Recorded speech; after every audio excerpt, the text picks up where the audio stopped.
Welcome into the Jordy Culotta Show. Wave your hand out there, baby! Shout out to the show. She puts the pinky into the nostril. Man, look at that. Healthy competition, there's nothing like it. Y'all grow up. The line's wrapped around the stadium. Different strengths. Mm-hmm. I just lost a tooth. It's going to be fun.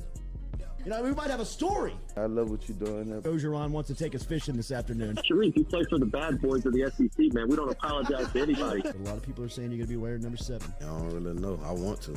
He look crazy, Bill. Good feet on the old man. Definitely come back.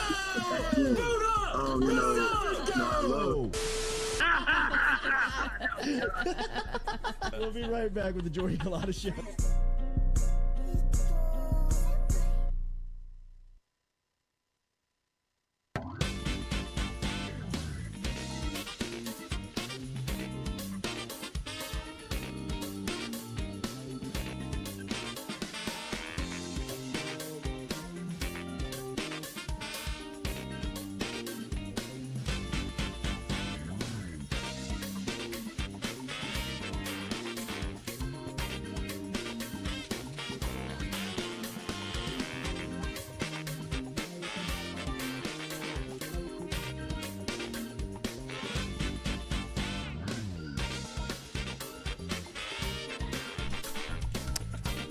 Welcome in to a Wednesday edition of the Jordy Culotta Show. What's it, Tuesday? I thought it was Tuesday. Welcome into a Wednesday edition of the Jordy Culotta Show. As always, driven and powered by Go Chevrolet, GEAUXChevrolet.com. Our friends down in LaPlace, Louisiana.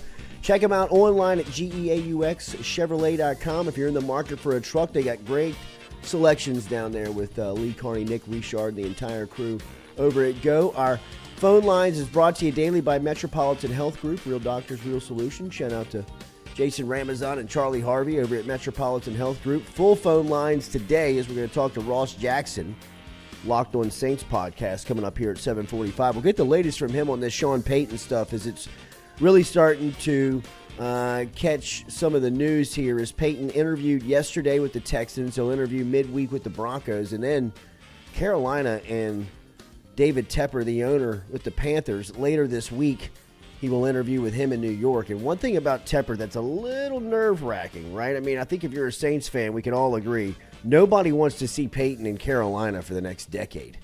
We're going to play this guy twice a year and play, you know, in the playoffs.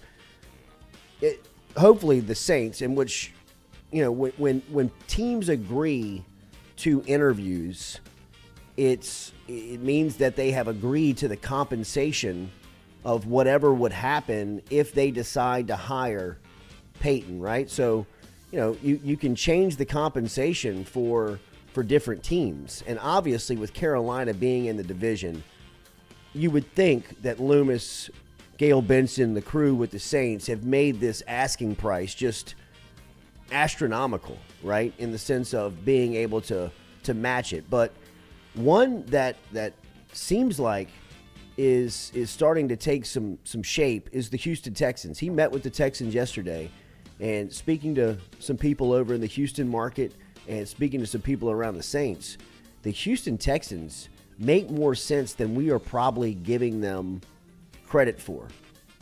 They have a young owner that just took over the reins from longtime ownership. His name is Cal McNair. His dad was the longtime owner of the Houston Texans, the original owner of the Houston Texans. And it is a group that Sean Payton is very familiar with. People will be like, wow, how's that? Well, Payton said something on Cowherd's show yesterday. If you hadn't listened to Sean Payton yesterday with Colin Cowherd, I would say go back and listen to it, because it's as transparent and it's as honest as you'll ever really hear Payton. I mean, we've always been accustomed to hearing Payton very protected, buttoned up, coach speak. Even when he wasn't in coach speak, he was still in coach speak. He was still in protective mode. Yesterday, he was like telling you like the interview schedule. I mean, he was telling you the asking price. He was giving you kind of like a little bit of detail behind some of the teams. And when he talked about Houston, one thing he mentioned is that he was familiar with the front office because the Saints and Texans have had joint practices together over the last, 5-6 years where Peyton and the Saints were either hosting the Texans and their organization, or they were traveling over to Houston and taking practice in with that organization. And, along those times, really getting to know, the front office, the personnel, the people within the franchise. So Peyton yesterday met with the Houston Texans. The other thing the Texans have is a boatload of draft picks. I mean, like, they've got the number 2 pick. They got the number 12 pick. I think they have 12 picks in the draft. They've got 12 draft picks to negotiate with. The Saints. To negotiate Peyton, right? Yeah, absolutely. Because he said it would take a mid to first round. He said that was kind of like going to be the floor, right? Like, that's going to be the floor for it, is that you're going to ask in return at least a mid to late first round pick. Yeah. Like, first off, you got to have that. Right. Some teams don't even have that. But the Texans do, right? The Texans have an abundance amount of picks. They And I heard also the have Cardinals players. were in there. Well, They yeah. also have very young players. Their draft class last season, headlined by Derek Stingley Jr. and even Christian Harris right out of Baton Rouge, that was a linebacker out of Bama. But, I mean, they got young players that, if I'm in a front office and you're offering me a draft pick or a 1-year proven 22-year-old, I'm taking the player. Like, I know he's not a bust. Yeah. I've seen him play. And if he's 22 or 23, I would imagine that everybody but Stingley in last year's class is on the table for somebody like Peyton. Because one thing that I have heard from both sides, people in Houston and people in New Orleans, is that ownership is in love with Sean Payton. And they look at Sean Payton as a stabilizing piece to a very chaotic franchise. They've had 4 head coaches in the last 4 years. Right? I mean, it doesn't matter if you've got Tom Brady and the 2003 Patriots in there. You can't stabilize anyone. You can't get a clear plan put together if there's that much turnover every single year. One thing that Peyton is selling, bringing, after spending 16 seasons at his last stop, which is unheard of in today's NFL world, is stability. And the Texans, the more you kind of dive into it, the more you kind of just look. I mean, be fully honest with you, I never thought the Houston Texans stood a chance to land Sean Payton. I just thought it was an interview to kind of get out there and just start the process. But this may be a place that makes sense in just being able to be a fit. Peyton's looking for ultimate control. He doesn't want anybody over his head that can tell him no. He would also like somebody alongside of him that he trusts that could probably govern him, right? Because, we've seen this happen before where a head coach can get a little too much power. And the one example I would probably go to would be Bill O'Brien and the Houston Texans. He had so much control in that organization that his emotions as a head coach carried over to his general manager chair upstairs. Remember the DeAndre Hopkins trade? Yeah. They sent DeAndre Hopkins to Arizona for nothing at the height of DeAndre Hopkins being Nuke Hopkins. He was the best wide receiver in the league when they just shuffled him away for like an old, decrepit, broken down David Johnson. Remember David Johnson played, the first game he played for the Texans, he balled out. The second one, he got hurt and never played again. Then he went to DeAndre Hopkins is still making plays in the league. And because Bill O'Brien got pissed off at him from the head coaching standpoint, and he was the general manager too and could make that decision, he was like, get him out of here. And they were like, whoa. You just dealt the best player in the league for nothing. Yeah, well, screw him. Well, no. You just screwed the franchise.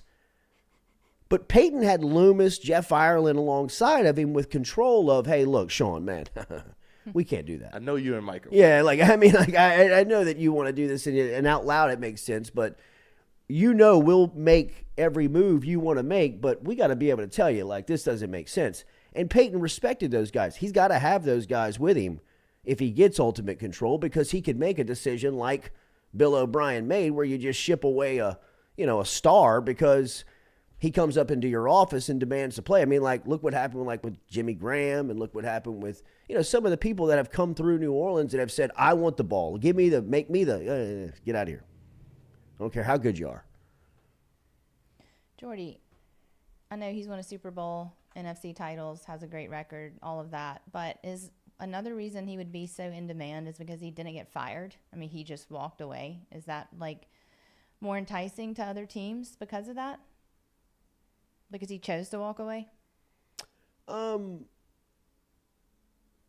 I mean, I think that 16 years at one spot in the NFL is it's really unheard of now. Right. You know what I mean? Like, when we were growing up, that was kind of like, these coaches were at these organizations forever. Mm-hmm. Chuck Noll. I know, it did seem like Mike that. Shanahan. I know. It's George it seems Seifert. like a lifetime job. Bill Walsh. Like all these coaches. When you were growing up, these guys that were there, it felt like they were there forever. I mean, Jim Mora. Yeah. It did seem like they that. were. Bill Belichick's been coaching the Patriots since I was a kid. Yeah. Since before I was born. Yeah. It is interesting to look at this weekend's last remaining 8 teams. Who's a defensive coach out of those 8? Buffalo Bills, McDermott? Sean McDermott? Who else? I think that's it. I mean, the rules of the game have changed so much where it's a disadvantage to you to hire a defensive coach. I mean, even Bill Belichick feels outdated. He's trying to put defensive line coaches as his offensive coordinator. It's amazing just the shift. Who is a defensive coach in the league now? Belichick? Sean McDermott, who, by the way, they can't get their offensive line right. It looks like it's going to be the death of them. Yeah. Todd Bowles and the Buccaneers, look what their offense looked like down the stretch. They got weapons. They're not supposed to be that bad on offense. Now, I know their offensive line was struggling towards the end of the year, but Brandon Staley's a defensive mind coach. He's got a year left. Yep. He's screwed up Justin Herbert. Herbert carried him as much as he could. He gave him a 28-point cushion in a playoff game at Jacksonville, and they couldn't close him out. Look at the remaining teams that are left. Mahomes, Andy Reid, Doug Peterson, Trevor Lawrence. Help me out here. Zach Taylor, Cincinnati. Sean McDermott, Buffalo. That's the only one defensive mind. Dayball. Andy Reid, did you say that? Andy Reid. Mike McCarthy.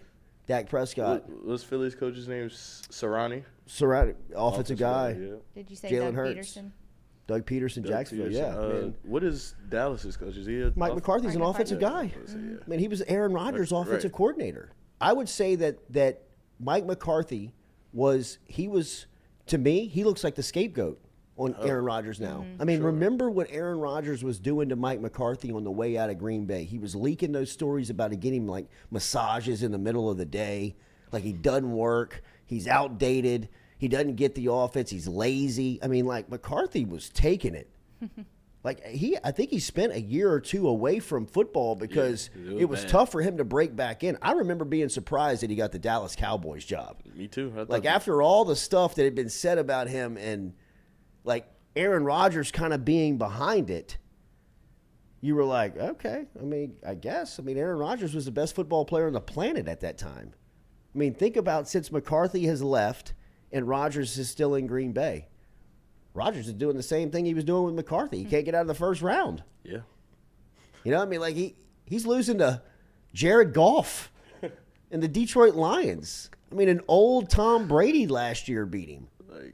It's just a struggle. To me, that win for Dallas, that was a huge win for Mike McCarthy. Yeah, it was. That was an enormous. And as Aaron Rodgers looks like, Zach LaFleur can't fix it. Mike McCarthy was the scapegoat. Maybe it's you, Maybe Aaron. I'm the problem. Yeah, man. Maybe it's on you, man. But it is interesting to look and see how many guys are offensive, defensive minds. And, McDermott and Buffalo at one point looked indestructible. Yeah.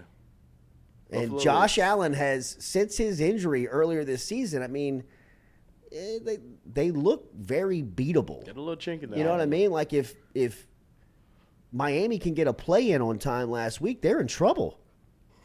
You know what I mean? Like they're in severe trouble. Down and to they're 4 seconds, I mean, coach. you're telling me that's the class of the AFC? That's the best team? That's the I don't Kansas City. for Kansas sure. City. You know what's weird is there are no quarterbacks that are 30 or older in the playoffs right now. Dak is 29. Yeah. Everyone else, like the I average don't age is I don't think 25. that's not There's no veterans anymore. that's They're not still I mean, standing. this is what the NFL is coming to. I know. Like, That's another appealing piece to me that Sean Payton looks at the Houston Texans. You Yeah. have the number 2 pick. yeah, but like, are they going to trade that pick with Who the knows? Saints, or they just trade the 12th pick? Because they'll have to send more than one pick. It's not going to be just one first round. Well, I think you could just send the number 2 pick, Or they could send like a pick this year and a pick next year. right? Or like I'd said, the Texans' young nucleus of players. What's their safety's name? Petrie. Petrie, yeah, he's a player. I mean, is he a player? I think he led the team in tackles and I know interceptions. that guy can play. I'll take the 12th in him Yeah, for Sean Payton. You know, what I mean, if you're remember, the Saints have what McNair wants more than anything. You got all the leverage. You want Sean Payton? Here's what we're offering. You're not willing to budge? Cool. We'll keep Payton. We'll keep his rights. Yeah. And you can go hire some unknown guy again and put in jeopardy 5 head coaches in 5 years if you miss on this. One thing I can guarantee you're not going to miss on is Sean Payton. Yeah. So how bad do you want him? That's one thing that the Saints, that's why they cannot, they can't get fleeced on this deal. Yeah. Like So- they got the power here. so it's almost like they're picking between Sean Payton and Bryce Young at this point. Like, Yeah. because if they keep the pick, they'll get Bryce Young. If they trade the pick away, I it'll don't be know. Sean Yeah, I Payton. think Chicago's going to do something funny. I just don't see why they would do that. Like, just Justin Fields is like their best player. But it gives him so much leverage Yeah. of now being able to deal.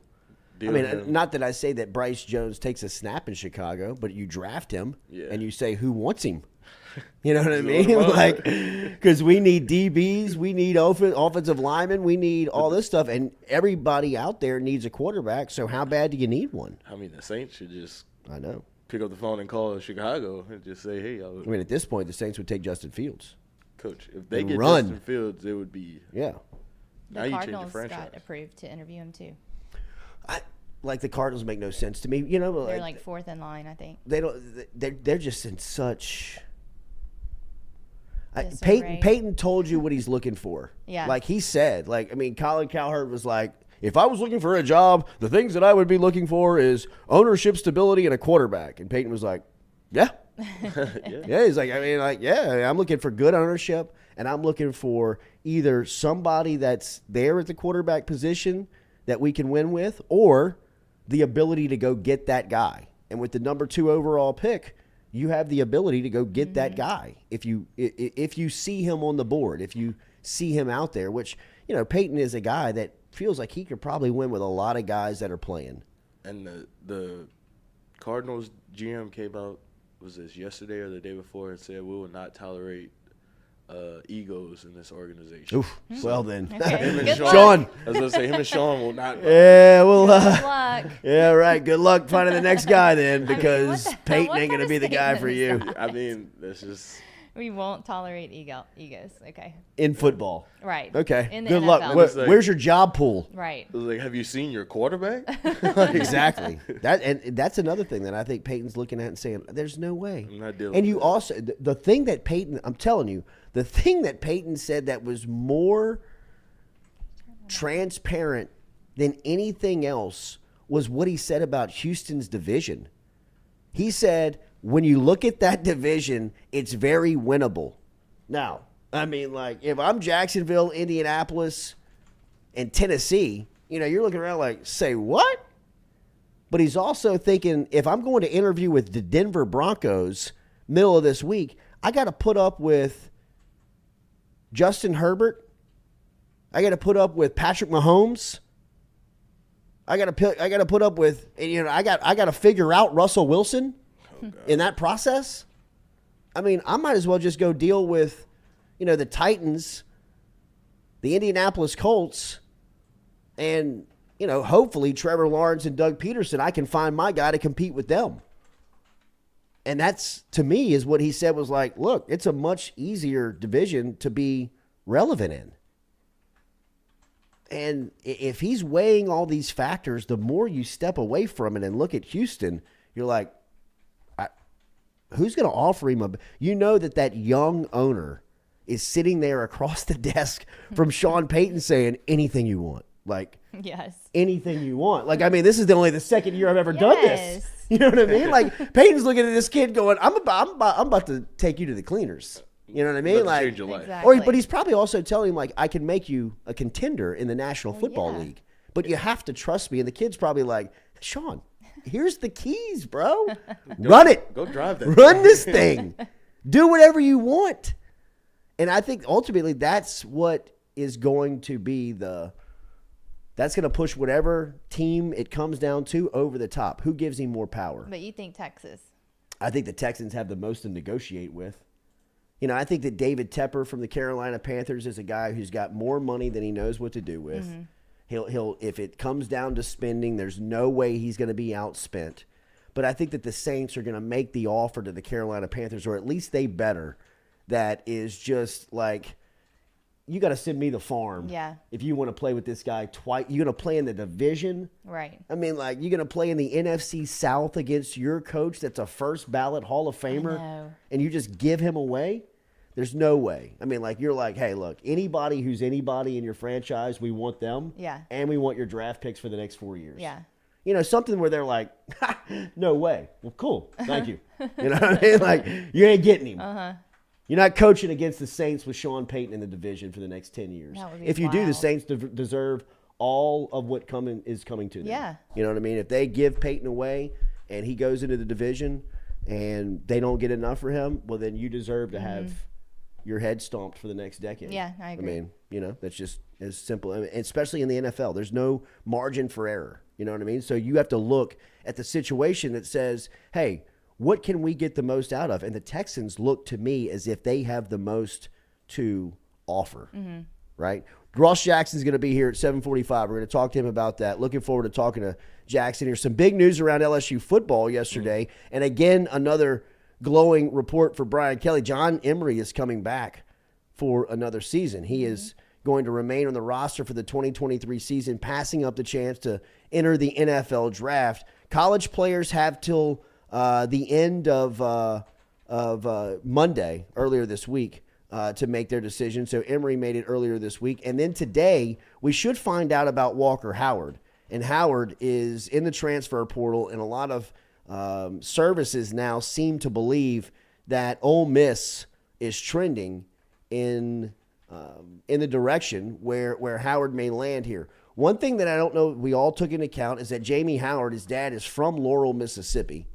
Originally, he's got family very close to Mississippi. This is stuff that I just learned over the last 24 hours. I don't, not to act like I know the Howard family tree or anything, but I mean, people were just kind of bringing me this attention. Like, how in the hell is Ole Miss getting in this thing? Yeah, now that makes sense. As much as they have. Well, they played the family angle, right? Which credit Lane Kiffin. This is something that he reverted to back that they learned throughout the recruiting process.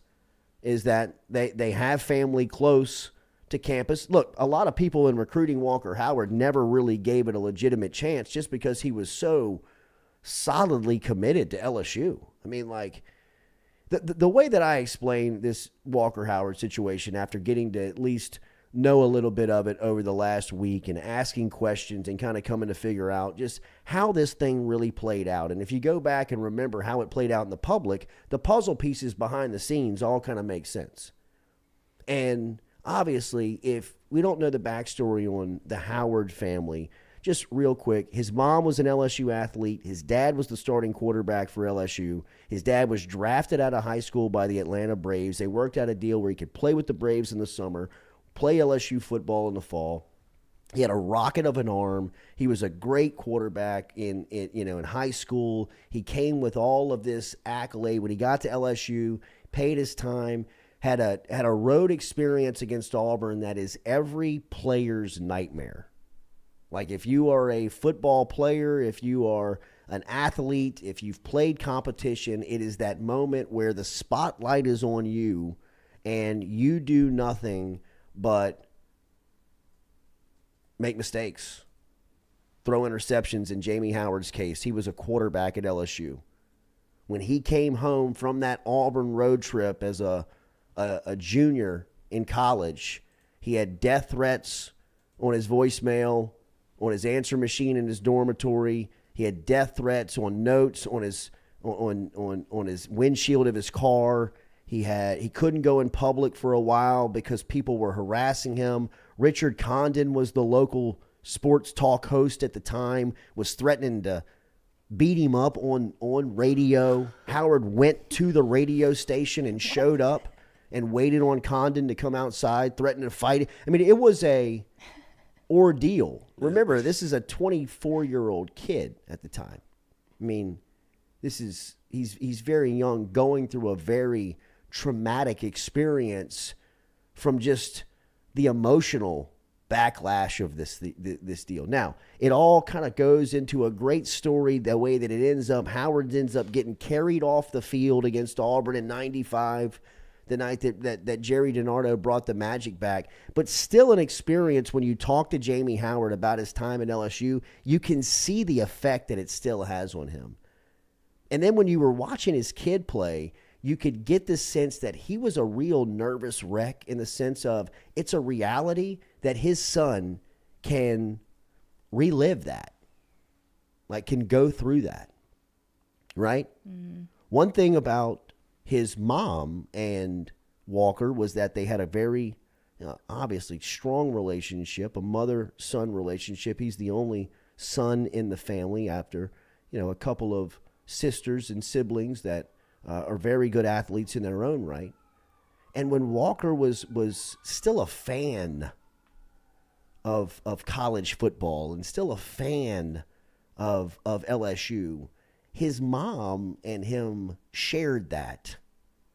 And I think he told his mom, I know he told his mom, I'm going to do that, right? Like, I'm going to go to LSU and I'm going to be the quarterback like Dad was. And like you would be so proud to watch me do, because we love LSU. We have this connection together.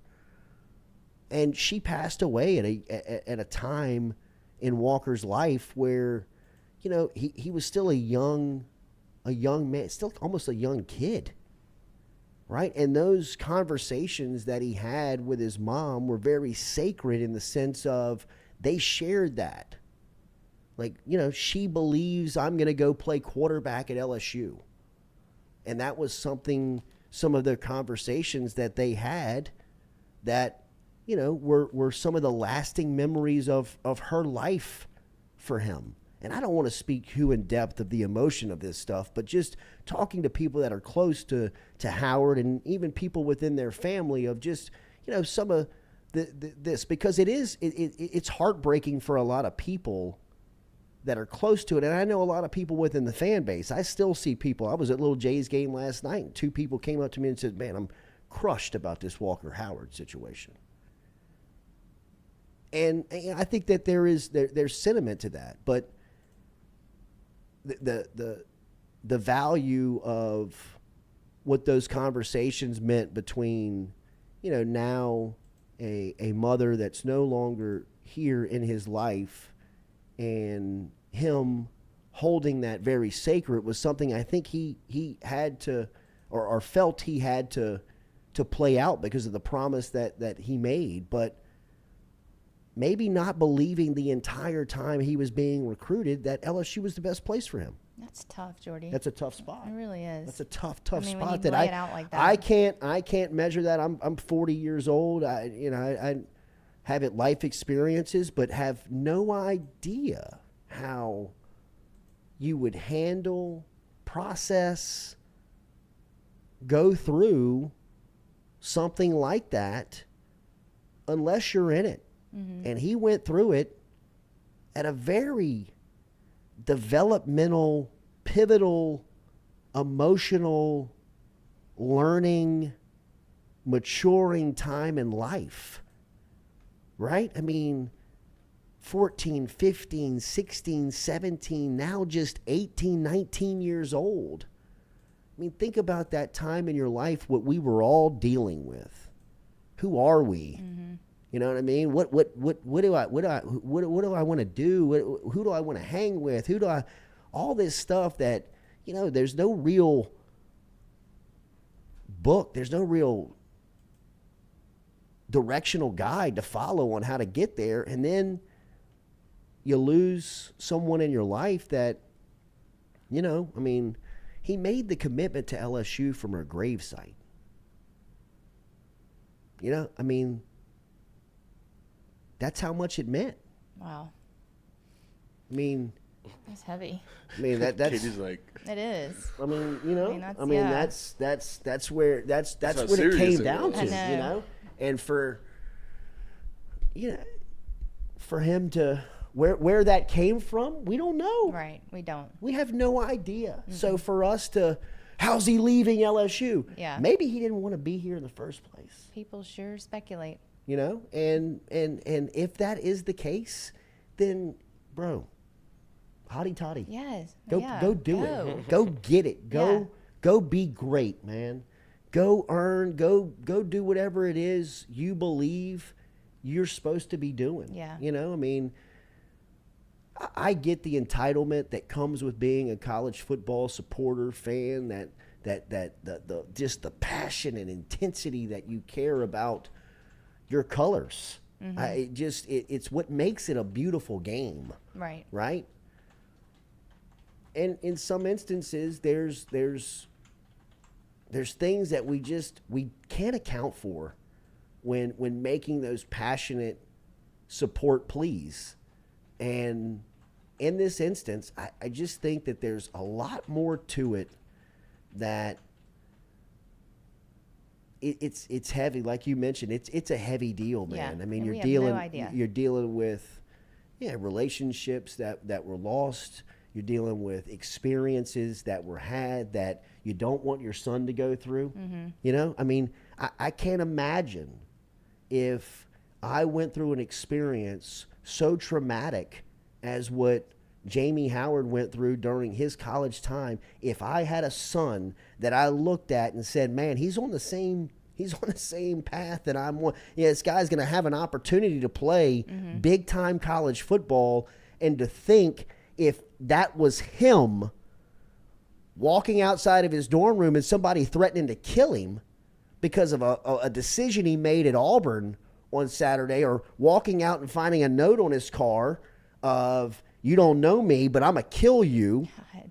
Or sitting next to somebody in class that says, my uncle said that if he ever met you, he'd kill you.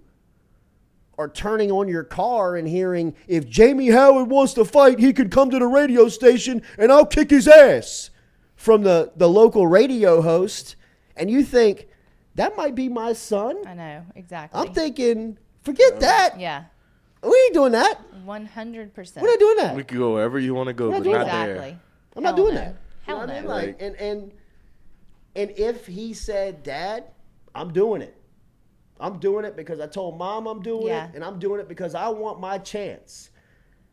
I would watch every LSU game. Right. I would watch every game like Jamie Howard watches a football game. He's a weapon during a game. He paces. He's eating his fingernails. He turns his phone on. He turns it off. He throws his phone. He picks it up. He texts it. He just, it's like Nervous wreck. I'd rather play. Yeah. You know what I mean? Like, Put me in the game, coach. Just let me do this. Yeah. Just let me deal with this stuff. You know what I mean? Because of all the shine and all the spotlight's great, but how do they react when you Right. throw 4 picks? You know what I mean? Because every competitor has their day that you're like, I don't know what was going on. Sure. You know what I mean? Like I couldn't get it. So I mean, I hope that I kept that as respectful as possible You for did. the family, because just learning things this week that go into those decisions are things that the majority of us, me included, somebody that knows the family, could never account for, could never fathom, could never think out loud that this is why. But I think when we ultimately take a step back and look at the choice that Walker Howard made over the last couple of weeks and should culminate today at some point, now you know that. And that's something that, I would stand back and say, okay, well, when he plays LSU for Ole Miss, if he goes to Ole Miss, obviously you want LSU to win the game, but I'm a huge Walker Howard fan. I'll pull for Walker Howard no matter where he goes, no matter who he plays for, no matter what he's preaching. He's a great kid. He's from Louisiana. His dad went to LSU. He tried it at LSU. It just didn't work out. He wants to go somewhere else. And if he goes somewhere where they play LSU, you pull for him every game but one Saturday. It's all good. I think that's something that ultimately and hopefully plays out with us. Yeah, that's very sweet, Jordy. We're brought to you daily. Thank you. Thank you, Katie. We're brought to you daily by RMB Builders. RMB Builders should be finishing up a project pretty soon. My house is full of people every day. It's got to be getting close. It's getting close. The kids might be back in their rooms by Saturday. I do have movers booked for Saturday. So there's still some other things to be done. Sometimes I walk in my house and I feel like people are fighting in like Spanish, but they're really just listening to a very loud soccer game from upstairs, or sometimes it's music. It's very lively in there. I love it. I'm never alone, but it's great. But R&B is amazing. Do they know your name? They do. They're all they're all very nice. We talk they as live much there. as we can. They do live there, but they've all been great. I love Miguel. The house is going to be great. I'll show y'all before and afters when it's done. So very exciting. Amazing contractors. And amazing social media. And make sure you're hitting them on social media. Yes, their Instagram is awesome. Have they hit your snack? Not yet. They don't venture that deep in. I mean, if I but was they there, bring I'm their hitting own. They have a microwave plugged in on the front porch. I love it. And they're just out there making lunch and hanging out. Let me put my Hot Pocket in the microwave real quick. It's so awesome. Just outside. Yeah, just under construction. on the front porch. We're going to talk to Ross Jackson in a couple of minutes. Jacques going to be in here. Jacques somebody good to talk about this with. He's a Lafayette native. That's true. He understands the. Oh, I mean, Lafayette's melting right now, probably. Oh gosh, man. Why is he leaving? I mean, there's a lot of people that are. I think that there's a lot of people that are. Like I said, there's a lot of people that are like genuinely hurt. Yeah. Like genuinely like upset. Like I said, I had a like a father and a son, like the father and the son, like the dad and the grandfather came to watch the kid play at the game last night and came and sat, just kind of next to me for my son's in 6th grade, their son and grandson's in 7th grade. So they were kind of waiting on the game to happen. Our game was finishing. And as soon as they sat down, both of them crushed about Walker Howard, man. What happened? It's just like people are still just it almost as if like they're still in kind of shock over it. Yeah, I think they are. So I get it. I wasn't shocked. You weren't. It didn't seem like he wanted, like Jordy said, it didn't seem like he wanted to be at LSU at first. Like that's true. It was almost like a kind of like my dad doesn't want me to go here, but my mom wanted me to come here. Or I told my mom. Yeah. Right, I told my mom I was gonna go to LSU, so I'm gonna go now. Yeah. Like he really had nowhere else to go. Brian Kelly left Notre Dame. That was probably the only other place he would have went, or TCU. Right. But he didn't know what TCU was going to be, so he just didn't go. Yeah. Came to LSU.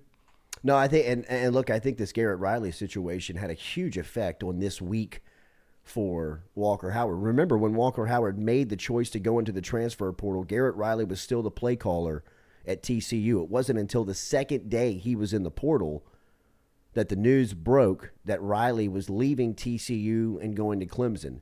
This stuff happens fast in college football. I believe drama behind that or no? I probably not a lot of drama, but I'd imagine that it happened pretty quick. Like it was probably where Walker Howard went into the portal thinking, "Hey, Garrett, we're good, right? Like everything's good. Besh, me, we're cool, everything's good." And Riley was probably like, "Yeah, I can't tell this kid Yeah. what I'm doing." Negotiating wise, kind of behind the scenes, even though it was probably happening. He was probably like, yeah, bro, frogs, whatever that weird thing is they do at the Horned frogs. horned frog, like Frog whatever up. it is, like we're Hypno feeling froggy, frogs. like we're good, man. It's all good. And then the news breaks that he's going to Clemson, and it definitely impacted the whole thing. Yeah. Like it definitely was like Florida came into the scene. Ole Miss popped onto the radar. You know what I mean? Like there were teams that were like, whoa. I thought this was a done deal. Like when he made his choice, I'm going into the portal. Yeah. I thought he was going to say, I'm going to the portal. 2 hours later, I'm going to TCU. You know, I think That's tough for him too. Cause like he probably for sure thought he was going to TCU. Yeah. Yeah. And then it's like, oh, the OC's leaving. Yeah, it changed know. up. It changed up quick, and Garrett Riley's one of those dudes. There's only a select few, not even college, in football, right? That That you really wanna be around. impact. Like this guy's he's not even the head coach. Joe Brady would have been one of those dudes. I mean, did you see how much TV time he gets on the Bills Yeah, games? I do. They're just paying to Joe Brady. Him and Well, that's what Josh happens when you got a Allen. defensive-minded coach. Yeah. I mean, like your offensive staff is going to it's got a great opportunity for Brady. Yeah. So He should come back to college. it'll be interesting to see what happens with the with all of this, just how it plays out over the next couple hours. We should know here. I mean, I would think we would know today, right? I mean, you have to know to. today. Classes started yesterday, so Yeah, you have to know. I mean, you get the grace period week, but like you don't want to start that late. How good was the Ole Miss recruiting trip? Oh man. How I good didn't must it land. have? How good must it have been? Oh, I mean, like, I've heard I've heard how they've rolled out the carpet. And it was probably tough to tell There's some parties this weekend. Ole Miss, Walker. right? Tough to tell Ole Miss no on a weekend like they just provided for Walker Howard. There is no I telling. mean, it is. No telling where they took it. Good Lord, you think they wanted Arch? Nah, Walker. It's about you the whole time, man. Take this brown paper bag. Follow me to this room. Let me see your phone. Put it right here. We're going to zip that up for the next 5 hours.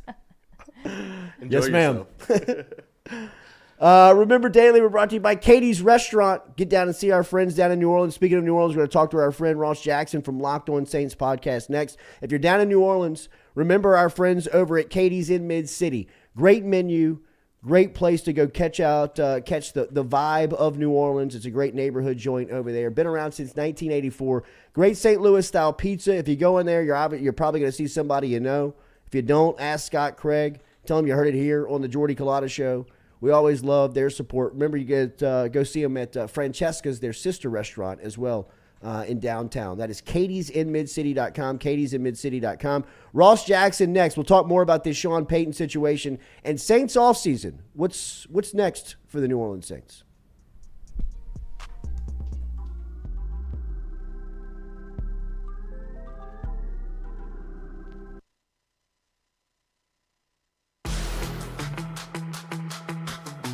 Donaldsonville Glass and Body, the trusted name in frame, body, and automotive paint repair since 1977. They have served their customers for over 45 years. You can find them online at dgbauto.com or stop in and see them Railroad Avenue and Division Street out in Donaldsonville, Louisiana. Look, they can help you with your insurance claims. They can make the repair process as stress-free as possible. I'm speaking from experience here. I've got numerous windshields, body repair, all done by Kenny and the crew over at Donaldsonville Glass and Body. They are, without question, the most well-equipped shop in the area. Stop in and see them today. Shop them online, dgbauto.com, or stop in and see the crew over in Division Street in Donaldsonville, Louisiana. Donaldsonville Glass and Body.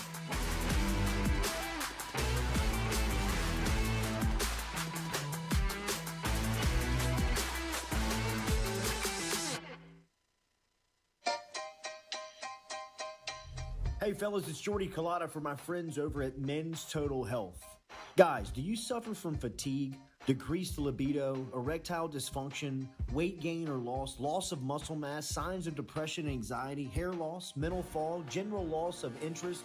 Then you might be suffering from low testosterone. Go see my friend Mike Roach and his great team over at Men's Total Health, over in Metairie at menstotalhealth.net, online and stop in and see how they can change your life today. A simple shot and some knowledge from Mike Roach can get you back up, moving with your energy, get your sex drive back, build your muscle mass, make you feel young again.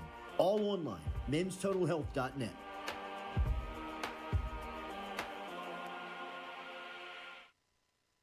Red Stick Sports, a local staple in Baton Rouge to all sports fans, was founded back in 1981 and has remained a family business for over 40 years. Today, they still have the great selection on the floor, but they're also a leader in custom apparel for businesses, sports teams, and other groups. Take it from us, everybody over here at FM Digital Media. They help us out with all of our apparel. Let them help you out today. Go ask for Cody over at Red Stick Sports. Check him out online at redsticksports.biz. I was embarrassed about my smile. Are you unhappy at yours? Do you not smile back at yourself? I called my friend, Dr. Spillers, over at Johnson Spillers. He fixed my smile, and now everywhere I go, people are complimenting it after the work that Dr. Spillers and the staff did to my mouth. They can do it to yours. Get in touch with them. JohnsonSpillers.com. 2 locations, one in Gonzales, one in Baton Rouge. Easy to find them, JohnsonSpillers.com.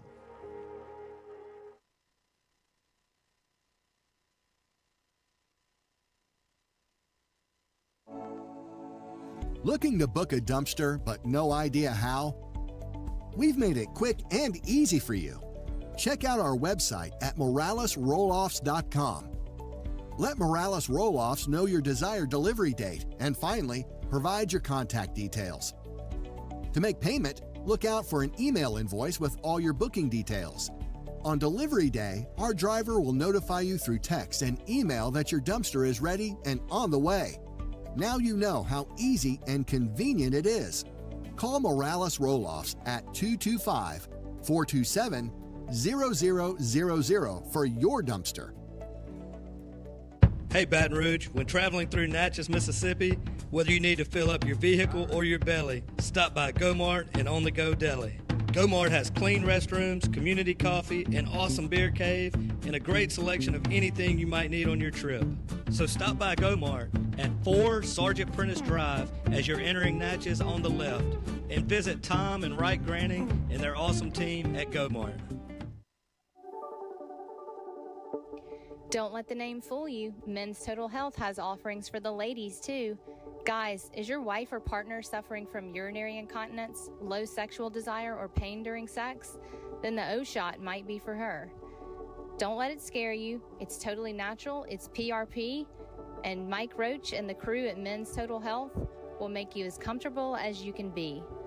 Contact me for more information, Katie at JordyCulottaShow.com, and I'm happy to tell you everything that Men's Total Health has to offer for the ladies.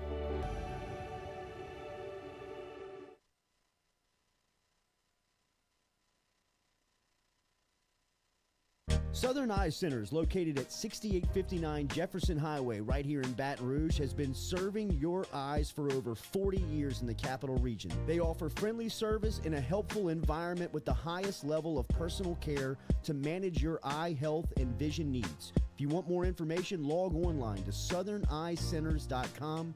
That is southerneyecenters.com. Stop in and check out their beautiful office located on Jefferson Highway right here in the capital city. And remember, each time you walk in there and you mention the Jordy Culotta Show, Dr. Ann Shaw and Southern Eye Centers will take 25% off of their fantastic selection of sunglasses. All you got to do is mention the Jordy Culotta Show. Check them out, southerneyecenters.com, and located at 6859 Jefferson Highway.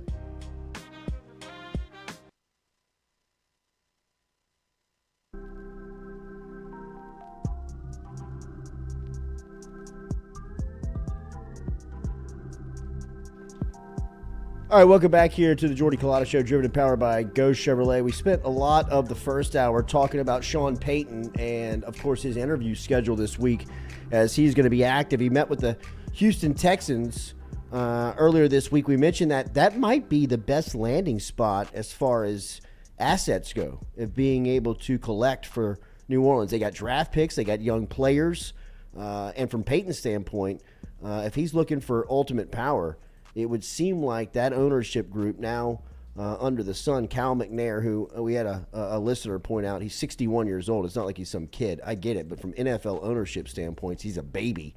And if Sean Payton's sitting across the desk from you and telling you, I can stabilize your franchise, the same one that's had 4 head coaches in the last 4 years. I don't know how you can find a better option than that. No better option to get your Saints news than Ross Jackson at Ross Jackson NOLA, Locked On Saints podcast. Of course, you can download wherever you catch your podcast. I listen on Spotify. Ross, good morning. How are you? What's up, buddy? Good morning, man. Doing well. Thanks as always for having me on. As always, man. It's good to see you. Happy New Year. What do you think about this Sean Payton situation? You too. Happy New Year. Yeah, I think it's unfolding in a way that's actually of benefit for the New Orleans Saints. Like, there's not going to be a bidding war here, right? Like, Sean Payton is going to designate which one of these teams he wants to go to, and whatever their package is, that's exactly what the New Orleans Saints will take in terms of the trade value there. But nonetheless, having multiple suitors is still a positive thing, and it ensures, or not necessarily ensures, but at least puts Sean Payton in a position to where he has a lot of options, because kind of the worst case scenario for the Saints here is that he doesn't pick a place to go, and that he doesn't end up taking, a gig this summer and then ends up taking one next off season, or potentially waiting out his contract. However, that whole situation would play out. And so, the more teams that were out there expressing interest, the better, because it just increases the chances that he lands on one. And I think he's got some pretty intriguing options out there. I think the Houston Texans, as you mentioned, are an option that a lot of people would rule out because it's the Houston Texans. Yeah. But for those very same reasons, it's actually a good fit for him as well. And I think the Denver Broncos present a pretty intriguing spot for him too. How real is Houston? Because I'm with you. When I first saw it and I saw them on the interview list, I thought no shot. But the more you dig in and realize they're probably selling to Payton what Payton wants to hear, how legitimate do you think they stand here?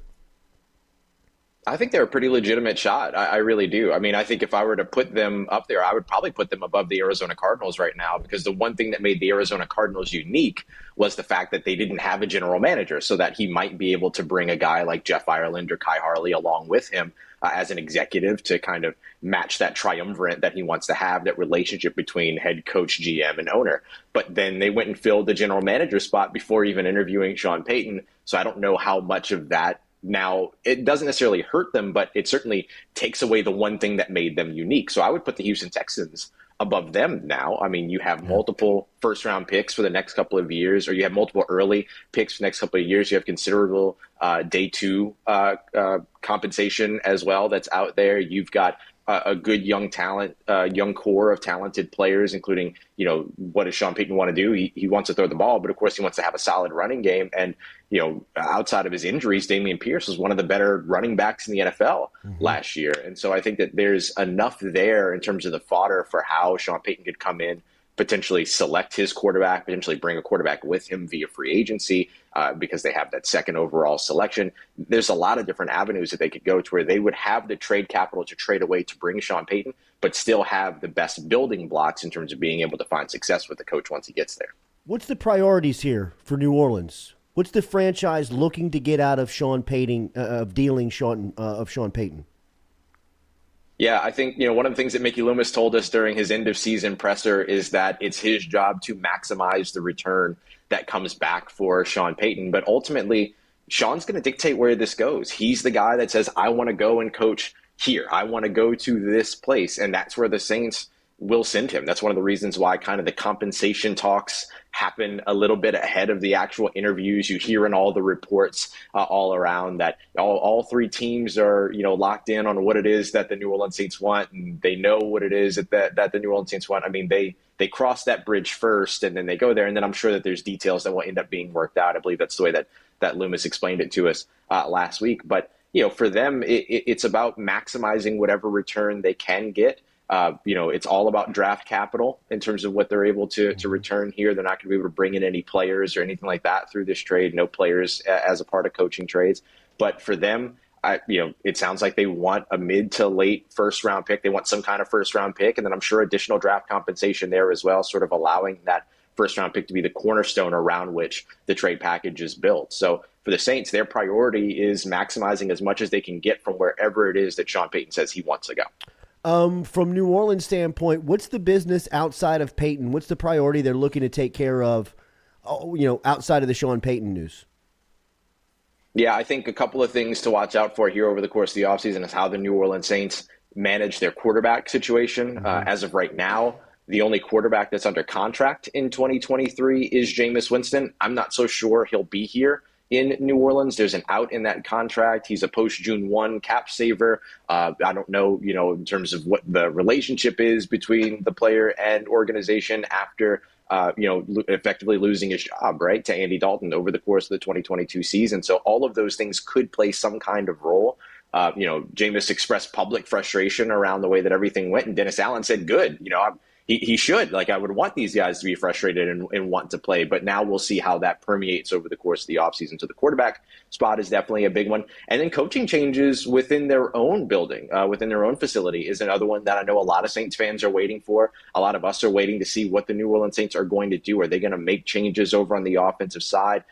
Could they potentially see their co-defensive coordinators poached because they can't block those players, those coaches, Ryan Nielsen and Chris Richard, if they get solo or sole coordinator possibilities elsewhere? You've got the Carolina Panthers calling about Chris Richard. You've got the Atlanta Falcons calling about Ryan Nielsen. So they might be forced in terms, having their hand forced in terms of their defensive coordinator spot as well if one or both of those guys gets hired. And then, of course, all eyes are on offensive coordinator Pete Carmichael to see if he makes it to 2023 or if the New Orleans Saints decide to go in a different direction there. I can't imagine that the Saints are going to go into 2023 the exact same way they went into 2022. So somewhere, something's going to change for sure. Mike Thomas has low value on the market, but it's been a while since he's played football with the franchise. What's his relationship like with the organization, and what's the future hold for him? Yeah, the future is the really interesting part, right? I mean, there's obviously been some conversation between the organization and player there when they renegotiated his contract. They pushed a bunch of money down the road for him, turned it into a roster bonus to where if he's on the roster in the middle of March in 2023, then in 2024, he's owed $31 million. If he plays four games or so in 2023, I believe it's 4 games, but he has an incentive of games played in 2023, where if he hits that, then another $30 million ends up going into 2024. So there's a lot of reasons here for you to expect that the New Orleans Saints and Michael Thomas are headed towards a split here. And it's going to be hard. It would be hard to trade him. Like, those stipulations in his contract in terms of when he's on the contract, that roster bonus, as well as that escalator that's built in, those things are pretty big in terms of trying to get a team to say, yeah, we'll take that on. So trading him is going to be very, very tough. It seems that if the organization and Michael Thomas end up heading towards a split this offseason, it very well might just be a post-June 1 cut, and the New Orleans Saints would see nothing in return but cap savings for moving on from Michael Thomas, which would be a bit of a devastating end to what was such a promising beginning to his career. But 10 games over the past 3 seasons, multiple injuries that have kept him on the sideline. I mean, it's just a tough situation for the New Orleans Saints to be in. What other players are you looking at? Because they've had a veteran-laden roster over the last couple of years that, they've got to make some real choices on. Obviously, Thomas on the top of that list, but there's also some guys that, DeMario Davises of the world who have meant so much to the Saints, but, like we've seen before, all of these guys' time comes to an end. Who's some other players that you're watching here in this offseason? Yeah, I think, a couple of the veteran players on contract that you're watching are, as you mentioned, DeMario Davis. I think you're watching Cam Jordan too. But to be honest with you, I don't think that those guys go anywhere. This is a New Orleans Saints team that is in as much of a rebuild as we've seen since 2006. In my opinion, anytime that you don't have a quarterback and you're trying to solve a quarterback problem, you're in a rebuild one way or another. It doesn't have to be a massive rebuild, but when you're trying to rebuild and reload at that position, that's a pretty large ask. And so for me, I think those types of players, Cam Jordan, DeMario Davis, those guys are pivotal to keeping your locker room together, keeping your organization together, keeping the players together, and keeping your roster going when it comes to these type of building block moments. And Cam Jordan seems to have consistently, said that, he plans to be here, but obviously that it's a business and we'll see, exactly what goes on with all that. DeMario Davis goes away from football entirely over the course of the offseason.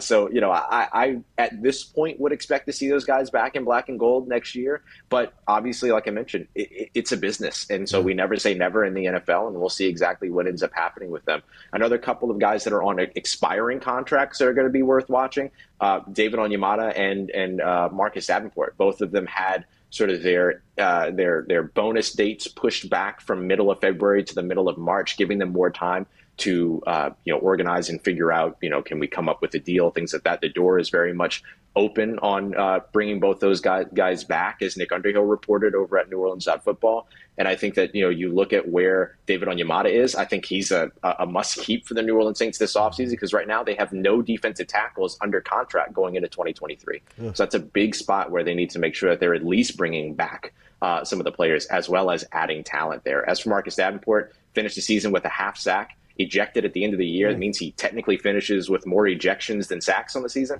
And that's not a great place to be at the end of a contract season. So we'll see how things go there. I think it would be wise to allow him to test the market. And then if he doesn't end up finding, a landing spot somewhere else, and you bring him back on a cheaper deal. But at the same time, the Saints might just look to want to mitigate some of that future money by bringing him back on a new contract to begin with. Ross Jackson, at Ross Jackson. NOLA is where you follow him on Twitter. He's the host of Locked On Saints podcast. Any information you're looking for in the black and gold, Ross has it daily for you there on Locked On Saints. One more, I'll get you out of here. I see Carolina, David Tepper on the interview list for Sean Payton. No way, right? No chance. I've got to watch this guy for the next decade in the division.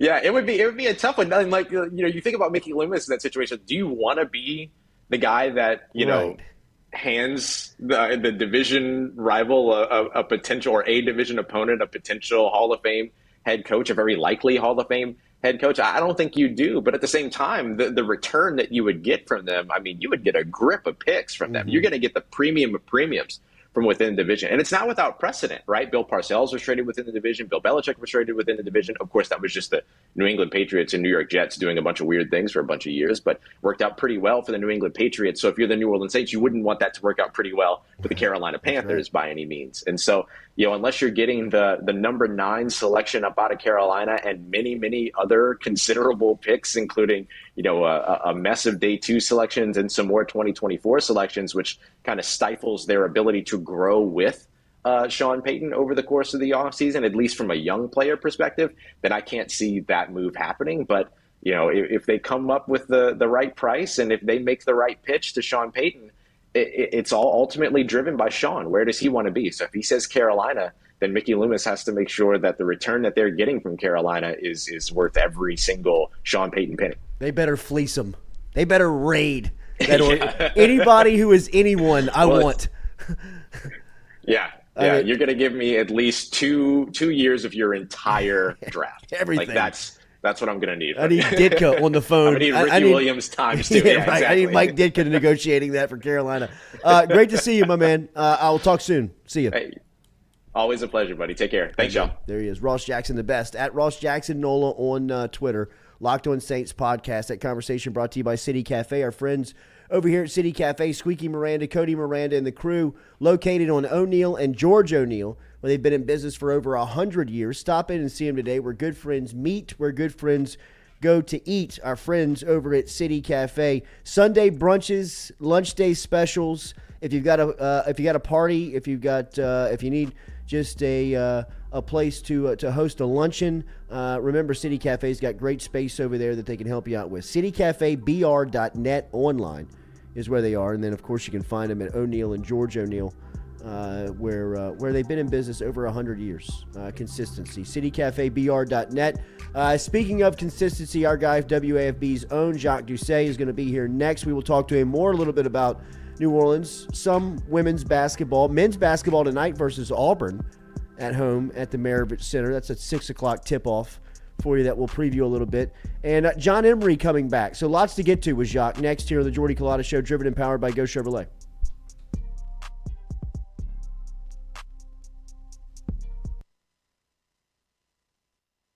In a wreck, Gordon McKernan Injury Attorneys is ready to go to work for you. Come meet your team. I'm your intake specialist. I coordinate your case and connect you with your attorney and paralegal. That's us, your legal team. Here you go. Thanks. And we'll fight to get you every dollar you deserve. I'm your settlements and disbursement manager, and I'm here to get you paid on time. I'm attorney Gordon McKernan. Put our team to work today. Just call us. Get it done. question in that game. You're listening to the Jordy Culotta Show live on YouTube. Catch it every day, 7 to 9 a.m., wherever you have internet access. Oh, my guy, the host of Mac and Cube. You said you wanted me to close it out. I listen to his pod every day on WJocks 94. I thought I was going to beat Charlie. I didn't. You were fantastic as always. Have a great call in Missouri. I'll see you soon, man. Thanks, man. Good Later. talking to you, Jordy. Always. There he is. Cole Kubelik, the absolute best. Don't overthink it, ABC. When you move to a primetime slot and the SEC is getting that billing, make this man the color commentator. He's the absolute best. Ooh, I mean, what a pro. What a pro. I remember telling them, hey, listen, my job here is to make sure that we bring, big time football to a small town environment, right? And so you see on movies sometimes about the way a town reacts to the football program and what it means to everybody. And that was the hopes and dreams that I had for the place. And so our kids take a distinct responsibility in wearing that Z on their helmet. It means a lot to them. And then on the flip side of that, our community does a tremendous job of supporting our program, supporting the athletic department, supporting our school as a whole. And there's really a great relationship there that's a lot of fun to be a part of. Thank you for the access, man. Looking forward to tonight. We'll talk soon. Coach, wait, before you go, fix your hair again one more time. Look at him. Let's go. Yes. Look at him. What do you think about that? Game day, what do you baby. think about that? Game day. Hell yeah. Yeah. I love it. I love it, man. Great to see you. Thank you. You too, guys. I appreciate it. Y'all have a great day. All right, man. There he is. There he is. My guy. David Brewerton checking in. What does Harold Perkins do for this defense? What does he allow you guys to do? Yeah, Perk, man, he's just so raw, man. Like, all he know how to do is make a play. But I love him. He brings a certain type of juice to the defense, and he's right alongside of me on the edge. He knows how to rush the edge. As a young guy, that's very valuable to the defense, being able to rush the edge. Making the quarterback step up. But yeah, they put him everywhere. Middle linebacker, outside rusher. Maybe sometimes he's gonna be in the drop. So he's very versatile for our defense.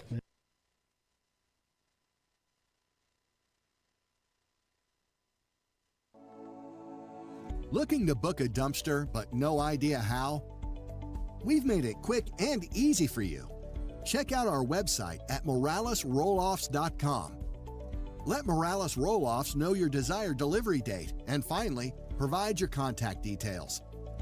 To make payment, look out for an email invoice with all your booking details. On delivery day, our driver will notify you through text and email that your dumpster is ready and on the way. Now you know how easy and convenient it is. Call Morales Roll-Offs at 225-427-0000 for your dumpster. Hey, Baton Rouge, when traveling through Natchez, Mississippi, whether you need to fill up your vehicle or your belly, stop by Go-Mart and On The Go Deli. Go-Mart has clean restrooms, community coffee, an awesome beer cave, and a great selection of anything you might need on your trip. So stop by Go-Mart at 4 Sergeant Prentice Drive as you're entering Natchez on the left, and visit Tom and Wright Granning and their awesome team at Go-Mart. Don't let the name fool you. Men's Total Health has offerings for the ladies, too. Guys, is your wife or partner suffering from urinary incontinence, low sexual desire, or pain during sex? Then the O-Shot might be for her. Don't let it scare you. It's totally natural. It's PRP. And Mike Roach and the crew at Men's Total Health will make you as comfortable as you can be. Contact me for more information, Katie at jordyculotta.com, and I'm happy to tell you everything that Men's Total Health has to offer for the ladies.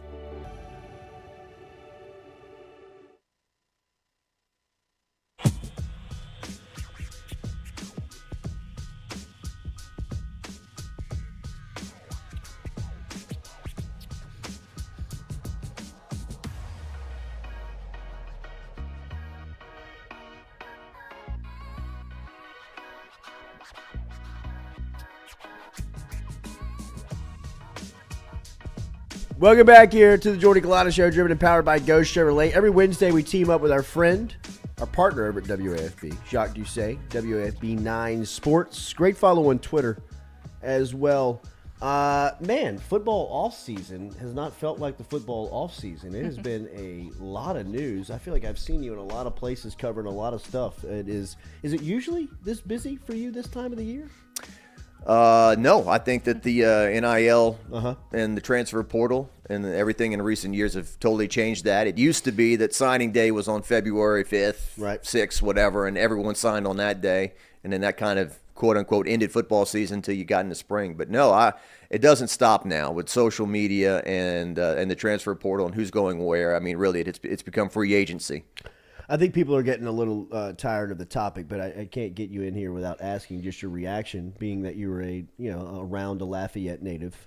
You're from that area of the state, and of course your relationship with the Howards. I mean, you know them very well. Yeah, and the Beshes too. I mean, that was the deal. Like I said a year ago, if you would have told me that Jack Besh, who was the leading receiver on the team in 2021, who represented LSU at SEC Media Days in July, and more since Beckham. Yeah, right.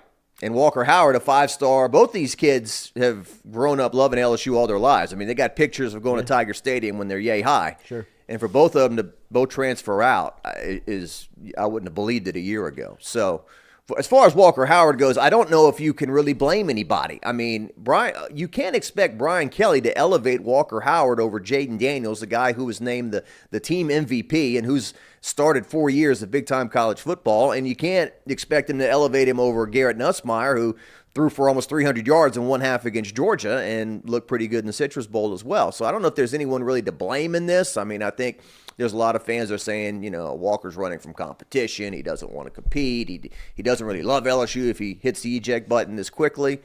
I'd like to see him stick around. I'm sure Brian Kelly and they all did everything they could to make him stay, but that's not what happened. Would you be surprised if he landed at Ole Miss? No. I mean, the Howards are from Mississippi. Laurel.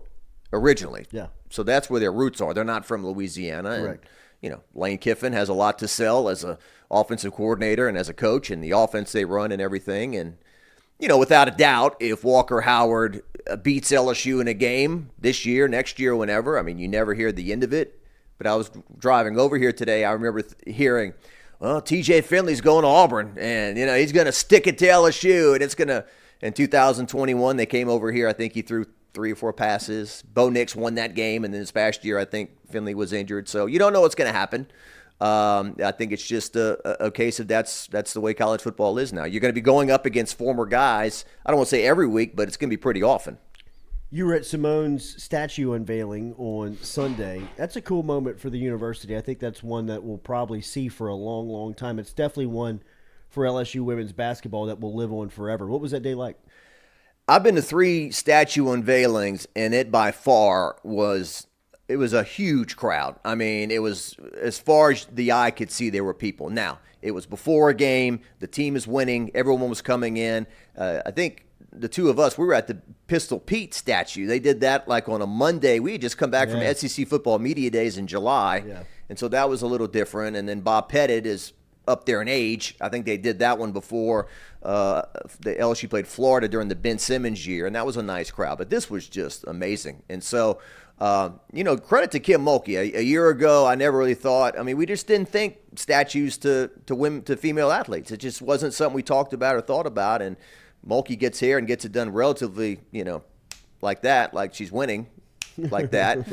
And so it was wonderful to see Simone. I got to talk to Big Sylvia Fowles. Hadn't seen her in a long time. Tamika was there. Tamika's a coach now. She came in. She's like, man, I got to fly out at 2:30. So she wasn't going to miss it. A lot of former players.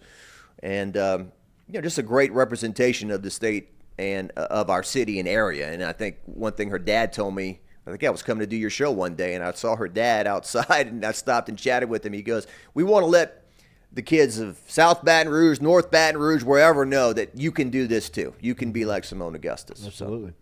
She was that was the thing about her growing up, is that you could just go see her anywhere. She was always playing pickup, and she was so accessible, and to see her celebrated the way she is it feels so right You know, it feels like it's. And look, I went to go do a story the other day on Michaela Williams, who's the number one Yeah. player in the in the country from Louisiana and Shreveport, and she's an amazing player. But still, 2 decades later, I don't think there's anyone been like Simone. Nope. She was so explosive. I mean, she was so skinny too. You know, talked about how she was so thin, but I mean, she could just take a basketball between the legs. She had it on a yo-yo. It was like she had the ball on a string. She could do whatever with a basketball when she was 14, 15 years old. I'll never forget watching her play in the dungeon in the basement of the Maravich Center versus like high-end level male competition. She went to school with Brandon Bass at Capitol High School, and they would go play pickup down in the dungeon with some of the college guys. Not the college team, but they had players down there, other sports, football players, track athletes. They had people down there. You could play some big-time pickup basketball down there in the summertime. Yeah. And she would come in there as a 14, 15-year-old, you know, female. And first off, it's a very intimidating court to walk onto if you're Brandon Bass. Yeah. And for her to be so young and walk on it, I mean, she had like the high socks, she had the Chuck Taylors, she had her hair, the braids with the, I mean, and she would walk the ball up, going in between her legs, and make people look foolish on this court at like 14, 15 years old. And it was like, it just was different. Yeah. It was stuff that you were like, wow, she is going to be a legend. Like, she's going to be a legend. And for Skip Bertman, who at the time, I don't think realized even what he was saying, to call her the biggest recruit in LSU history, to look back on it 20 years from now, I mean, 20 years ago, is like, that's spot on. It's almost like an undervalued statement. You know, I mean, she was enormous. Yeah. Bob Starkey pointed out yesterday, he was here during an interview, her senior season, LSU led the country in road attendance. Road attendance, right. Yeah. Her signing day is unprecedented. There's never been a female athlete. This was on par with Leonard Fournette or anything like that. The anticipation and what's she going to do, and you know, Pat Summitt sitting in the She came out in an orange jumpsuit, didn't she? Well, not jumpsuit, but there was like an orange hat. And it was a shirt that kind of had stripes of orange on it. And I remember hearing this story about Sue Gunner. About get me a heart attack when she came out in that wearing that orange. And they all, and apparently like Nikki Fargas was on that staff at Tennessee, and they were like, we knew, like it wasn't that close. Now Simone said, oh, it was tight. I mean, to go to Tennessee where it's up and running and you're going to win a national championship probably, or come to LSU. And, you know, I wish they would have won a national championship. It's ironic that the best team she was ever on was blocked by Mulkey in the Final Four. I know. With Sylvia and Tamika. I mean, that was a team right there. They were by. She had them beat. Yeah. They were up 20 at half, weren't they? It was a big lead. And, you know, and LSU just didn't make the adjustments. I mean. Remember Tamika walked? They didn't call the walk. They threw the ball into her, and she was panicked because LSU was down 2, and she caught it, and she slid her pivot foot, and it was like the referees were like, I don't want to call it, and didn't call it, and they went down, and they missed a shot, and it was just like, oh my God, and you kind of felt like, I don't know if they'll ever be this close again. Yeah, that was the team where you were like, they're loaded, favorite by far, and then that was the national championship. Mulkey wore the blue outfit, which everyone felt was a big it was to Louisiana Tech. She claims that somebody picked that out for her, and she just no wore doubt it. She does. You know, I had nothing to do with that. I just wore it. You know, and so there were other trips. I mean, I went all the way out to Fresno, California. The best single game I had ever seen LSU play was when they beat UConn. In Fresno. And Tamika Fowles just took it to him. I think it was 73-50 the final. Gino, and that was a famous story. I've told it before. But in the press conference before the game, Bob Starkey had to take over the team for Pokey Chapman, and he coached them all through the tournament. And he said, look, you know, I'm going up against Gino Auriemma. Okay, he's Gino Auriemma. He's better looking than me. He's better dressed than me. He's a better coach than me. And he says all this. So Gino gets up a little bit later, and I repeat everything that Bob Starkey just said. He said, well, you're Gino. You're better looking. You're a better coach. He goes, that's true. That's all true. He goes, but he's got Sylvia Fowles. And that was the difference in the game for sure. And then they went to Cleveland, and then Rutgers just stomped them. Were you there February in 2003 when they put 16,000 in versus Tennessee? I remember there were 2 games that LSU sold out the building against Tennessee. I think the first one they lost, that was what's the girl? It's Kara Lawson? No, Tasha Butts. Tasha Butts that day, they put her on Simone, and she was just a little bit bigger than Simone. And she was kind of shoving her around. You know, I think it was the first time that Simone had kind of been physically. Yeah. It wasn't like she could just catch it and go by you, you know, and pull up, you know, I mean, like that jumper. No, granted, I mean, she had a good game, but she was dealing with something that, like, Tennessee had, you know, right. They just had so many players, and Tasha Butts was the one that day that just. She gave Simone. Fargus's former assistant for a long time over here. Yeah. Yeah, I think they lost one and they won one. But Patrick Wright always told the story, the longtime voice of LSU women's athletics, that Sue Gunner came out before the game and she stood in the tunnel and she looked around when the place was totally full and she had a tear in her eye. Yeah, she cried. That's right. And that was a day that, you know, they always reference, and they referenced it again this past weekend, the curtain. You know, the curtain is it's an infamous thing in women's basketball where they dropped a curtain over an entire side of the PMAC because nobody would show up for games. Hey, y'all go sit on the other side to make it look like there's somebody here. And so it was a real curtain. Yeah, like a legit. It was a curtain, purple theater curtain, and they Wow. used to take their team pictures in front of it. Yeah, like the Shaquille O'Neal era of LSU basketball. Yeah. If you go see those team pictures, they're in the middle of the PMAC floor, and there's a purple curtain shaded behind them, and that's what that was for. And I think Sue told Patrick, well, guess we don't need that curtain no more. You know, and so, so that was a big day. I remember me and Michael Caldwell, we did it was a hamster ball race. You remember those hamster balls where you got in it and it was like this plastic ball, and I leaped at the end because I was in front of 15,000 people and had adrenaline, and I landed on my side. I about cracked a rib for like a few days. Every time I coughed or moved, it hurt or whatever. But I believe I won. It was very close. You know, it was kind of the tortoise and the hare. Caldwell like had me beat by far, and he was like pointing at me and kind of dogging me, and then I turned it on, pointing at you through the hamster ball thing. Like he jumped at the end. He kind of did one of these. So we'll just say it was a tie. I can see Caldwell doing that. Last one, and you understand this, so there's not a lot of people that you can talk to about this, but the politics that has been stirred up over this Sue Gunner Dale Brown court, which looks like it's going to come down to a vote in the early February. Well, credit to you. You're the first person that mentioned it on any forum. I think I was at SEC football championship on the Friday before the game, and I'm in the gym and I'm watching your show, and you brought it up. And so a couple weeks ago when I was driving to Shreveport, I had some time on my hands, so I made some calls to some people, and I had several very revealing off-the-record conversations. Sure. No one wants to go on the record with this. Right. But it does appear that I think the next LSU board meetings, I've been told, quote, shocked if it doesn't happen. This is happening. Yeah, it's moving in that direction. But then maybe they don't go on the record to screw it up. It does appear that Sue Gunner, there is momentum to get her name on the court with Dale Brown. Yeah. What do you, because you covered the Dale Brown court story. Yeah. And you were in the board meeting. You were there when Collis Temple made his delivery. There was a thing in July that kind of got it rolling that Tim Brando spoke at. And then there was a thing, it was during football season, because I remember I had a football game that LSU was playing the next day. It was a Friday. Real quick, Walker Howard just committed to Ole Miss. I've been staring at you so you'd look at the comments to But see. just keep going, because I want you to tell the story. Hotty toddy. But yeah, and it was a touching thing because John Brady, which we all know, That's John right. Brady and Dale Brown were oil and water here for many, many years. Mm-hmm.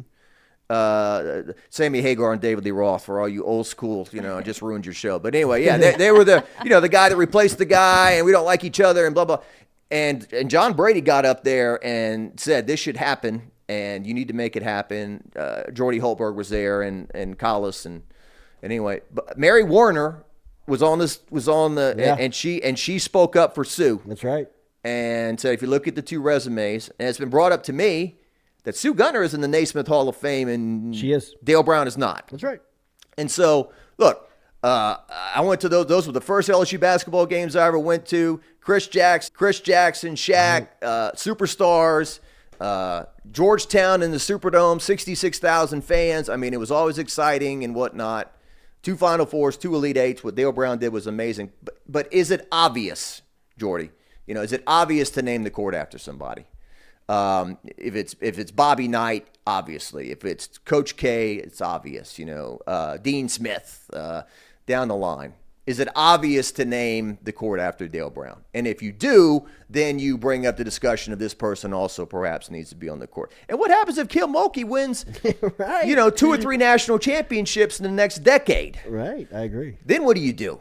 So, I don't know. I mean, I don't want to step on anyone's toes, but it looks like this is it's ironic, isn't it? I mean, this is the same stuff that's been going on since the 80s. I agree. That's politics. This is the most. That's the most disappointing part about it, is that it feels so old school business of LSU. Like, I thought LSU was past this at this point, but politics in South Louisiana is politics in South Louisiana. I don't know if it ever grows up.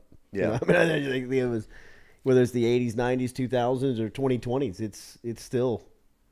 And I want to talk about real quick before you throw me out of here, that, Simone even at the press conference said, and I'm really looking forward to seeing LSU play South Carolina and how that game's going to go and blah, blah, blah.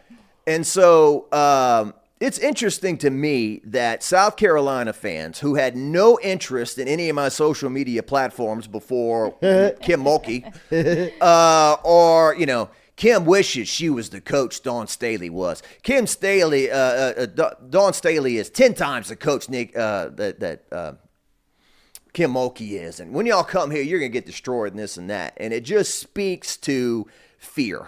It speaks to you're uncomfortable now, right. That the LSU's a threat. They weren't a threat before, and now they're a threat. And that Kim Mulkey has won 44 of her first 50 games as LSU's head coach, which is 88% still. I went to college. But, is on this clip. And then look how good they are. And then you're going to throw Michaela Williams into the mix next year and all these other – I mean, this thing is like – Del Rosario, the number 1 post player in the country. The post player and everything. I mean, this thing is just – it's a machine. Yeah. It's a machine. It feels like they're about to hit like that Tennessee, UConn type run you brought up. Like – yeah. Because the haves and the have-nots in women's basketball. There's a big divide. There's a huge divide there. And the divide, obviously, is the team with the players, combined with a coach like Auriemma, Summit, Mulkey. If you can get that mix, then, it comes down to like a 2-3 horse race. And LSU feels like. When you watch the women's tournament, it is not unusual to see a 1 seed beat a 16 seed 100-40 or something. Oh, man. That never happens in the men's game. Pummel them. Yeah, never happens. But, yeah, you're right. And look, South Carolina – objectively is probably better than LSU. They're probably deeper than LSU. But does LSU have a puncher's chance to go over there? Sure.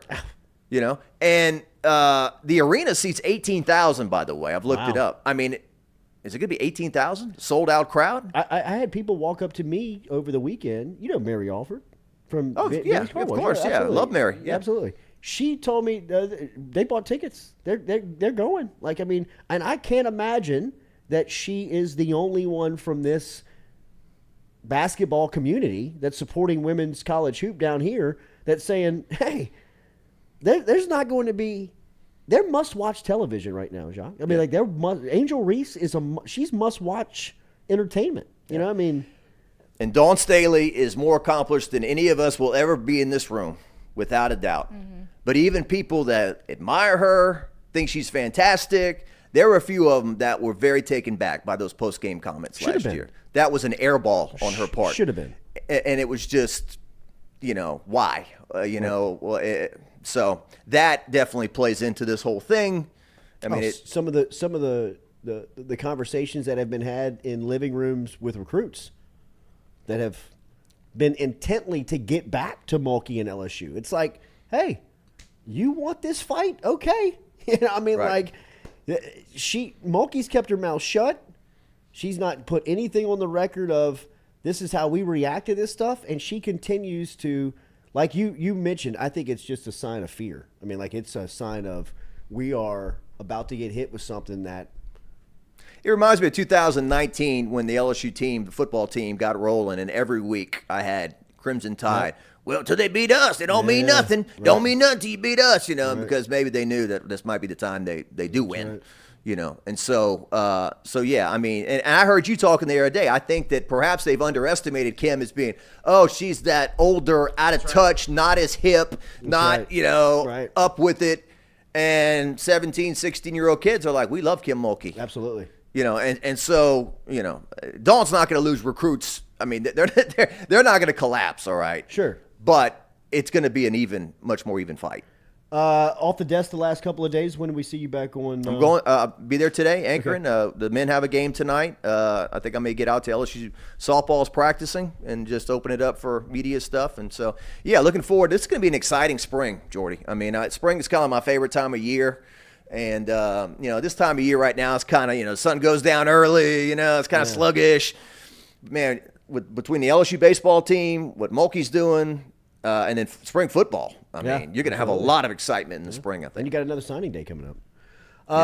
Jacques Doucet from WAFB, he'll be on the desk today. Remember, you can follow him on Twitter. He's a great follow on social media, and he's here every Wednesday with us here on the Jordy Culotta Show. We'll talk about the Walker Howard news. It's official. He's headed to Ole Miss. It's crazy, right? I mean, that's wild to talk out loud. He's going to an SEC Western. I mean, I guess he saw what happened to Ole Miss's quarterback last year. Still got to see Harold Perkins, coach.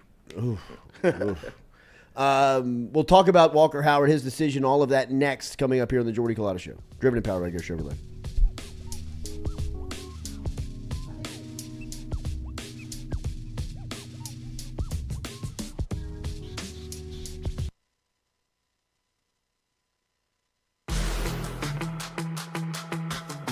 Donaldsonville Glass and Body, the trusted name in frame, body, and automotive paint repair since 1977. They have served their customers for over 45 years. You can find them online at dgbauto.com or stop in and see them Railroad Avenue and Division Street out in Donaldsonville, Louisiana. Look, they can help you with your insurance claims. They can make the repair process as stress-free as possible. I'm speaking from experience here. I've got numerous windshields, body repair, all done by Kenny and the crew over at Donaldsonville Glass and Body. They are, without question, the most well-equipped shop in the area. Stop in and see them today.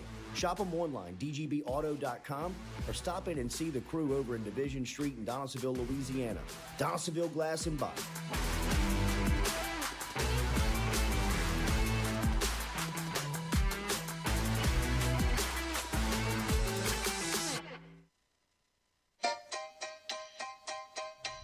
Hey fellas, it's Jordy Culotta for my friends over at Men's Total Health.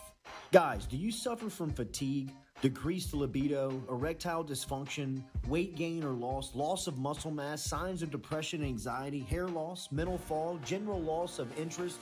Then you might be suffering from low testosterone. Go see my friend Mike Roach and his great team over at Men's Total Health, over in Metairie at menstotalhealth.net online. And stop in and see how they can change your life today. A simple shot and some knowledge from Mike Roach can get you back up, moving with your energy, get your sex drive back, build your muscle mass, make you feel young again. All online, menstotalhealth.net.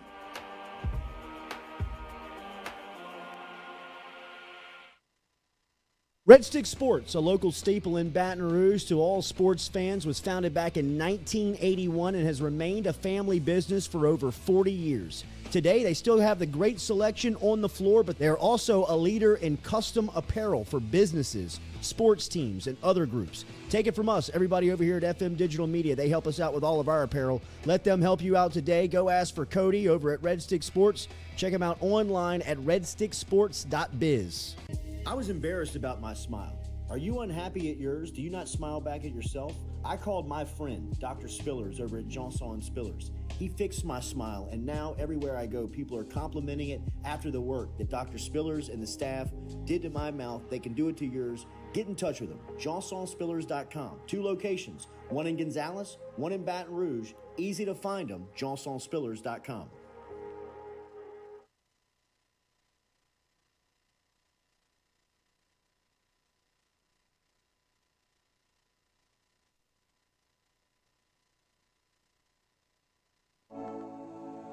Looking to book a dumpster but no idea how? We've made it quick and easy for you. Check out our website at moralesrolloffs.com. Let Morales Roll-Offs know your desired delivery date, and finally, provide your contact details. To make payment, look out for an email invoice with all your booking details. On delivery day, our driver will notify you through text and email that your dumpster is ready and on the way. Now you know how easy and convenient it is. Call Morales Roll-Offs at 225-427-0000 for your dumpster. Hey, Baton Rouge, when traveling through Natchez, Mississippi, whether you need to fill up your vehicle or your belly, stop by Go-Mart and On The Go Deli. Go-Mart has clean restrooms, community coffee, an awesome beer cave, and a great selection of anything you might need on your trip. So stop by Go-Mart at 4 Sergeant Prentice Drive as you're entering Natchez on the left, and visit Tom and Wright Granning and their awesome team at Go-Mart. Don't let the name fool you. Men's Total Health has offerings for the ladies, too. Guys, is your wife or partner suffering from urinary incontinence, low sexual desire, or pain during sex? Then the O-Shot might be for her. Don't let it scare you. It's totally natural. It's PRP. And Mike Roach and the crew at Men's Total Health will make you as comfortable as you can be.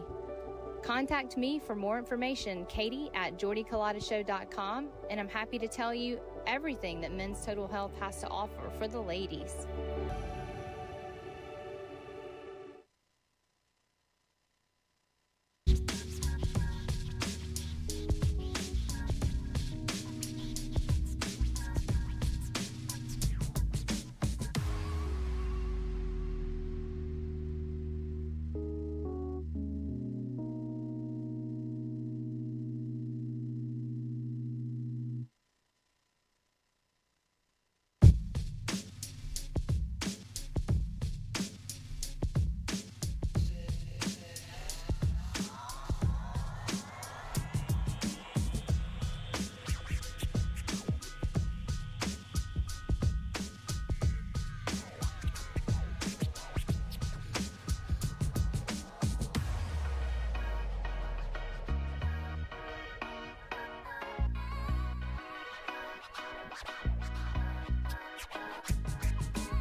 All right, welcome back here to the Jordy Culotta Show, driven and powered by Go Chevrolet, live here on this Wednesday morning. If you don't mind, hit that like button, share button, comment button. Appreciate Ross Jackson from the Locked on Saints podcast stopping by here and giving us the latest on some of the Sean Payton negotiations and his interviews that are happening right now and throughout the week. And, of course, Jacques Doucet for every Wednesday being here. We got some exciting stuff happening over here at FM Digital Media. Obviously, the network is growing. Mic'd Up is a show that we've had now for over a year. That's really doing good and growing. We've also got some other shows that are in the works with Hold the Rope and Skip Burtman and Dan Canterbury, of course, who are over here chopping it up with Kador here weekly. Shay Dixon's got a show. Will Wade has a podcast. And we just announced a couple of weeks ago Nick Diaz. He's been doing great work on the YouTube platform for some time now. The host of Out of My League has become a newest member here of FM Digital Media and really doing good work. He's in the afternoons, Monday through Thursday. You can find him at 3 o'clock as he is on YouTube. All you got to do is search Out of My League on YouTube, and you can keep up with Nick and what he's got going. But he's doing a great job of talking LSU sports. He's got a really good take on what is happening over there, and we've been really glad here through the first start of the partnership of what he's got going on every afternoon. So if you haven't seen it, check it out first and foremost. You can follow it on social media there as you see at the Nick Diaz, and he stops by on this Wednesday with a lot to talk about. Nick, good morning. How are you, buddy? Good morning, man. Perfect timing for me to come on, huh? I'm telling you, man.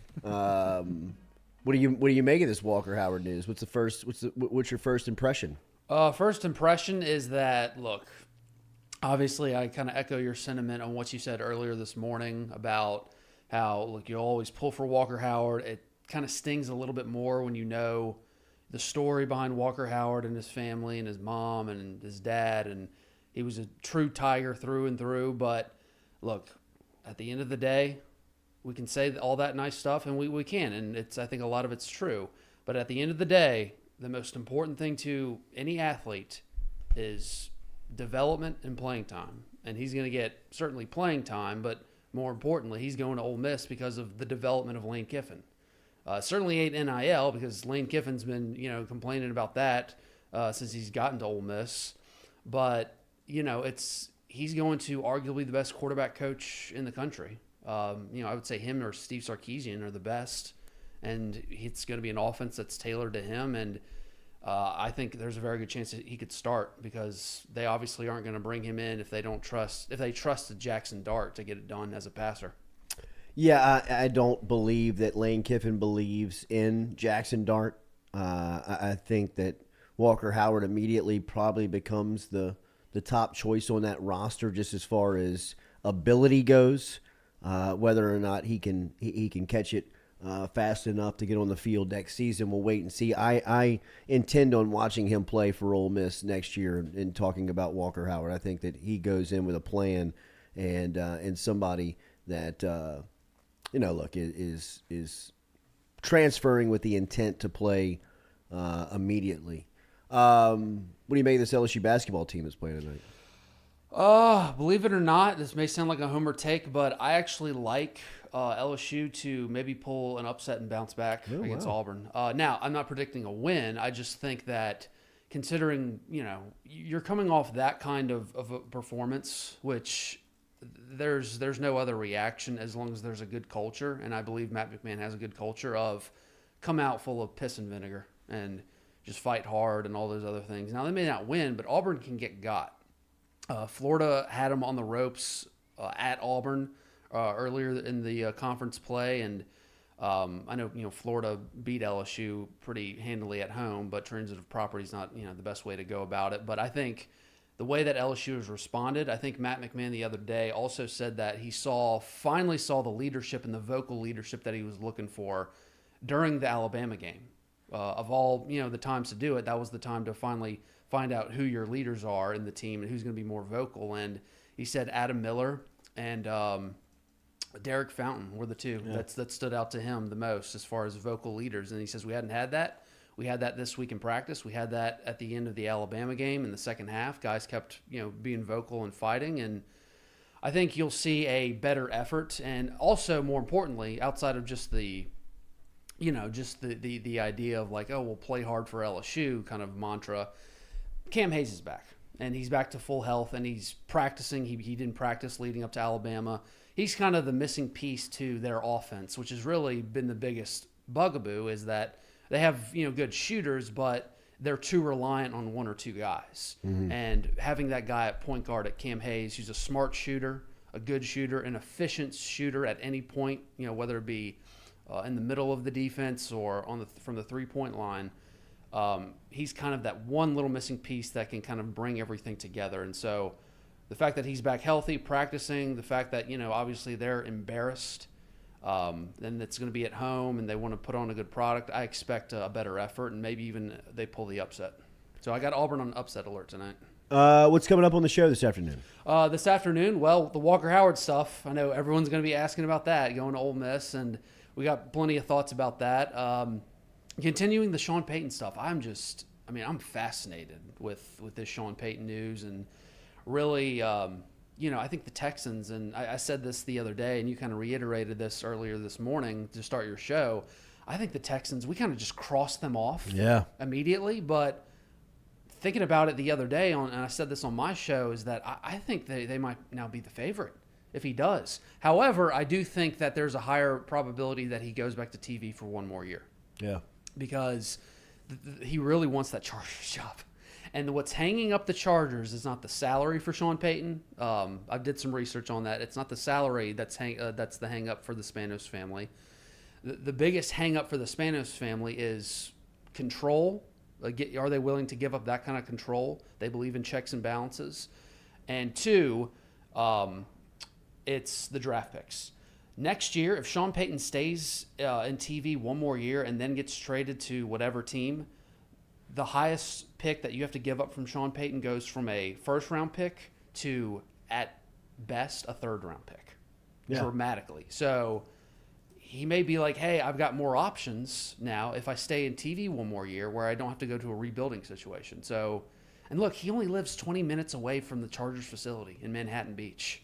Only 20 minutes away. So he didn't even have to move his house with his new bride and everything. And it's like, that's also on the table as well. No, I think that there is a lot to digest when you're talking about this Peyton situation. I mean, I don't think that he's going to jump on the first job, and he might sit out a year. And he's good on TV.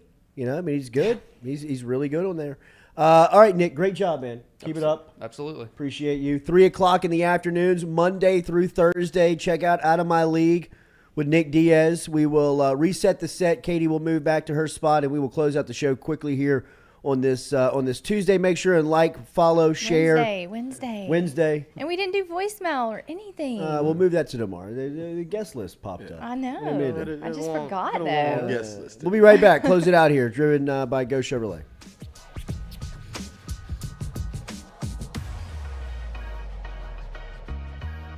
Southern Eye Center is located at 6859 Jefferson Highway right here in Baton Rouge, has been serving your eyes for over 40 years in the capital region. They offer friendly service in a helpful environment with the highest level of personal care to manage your eye health and vision needs.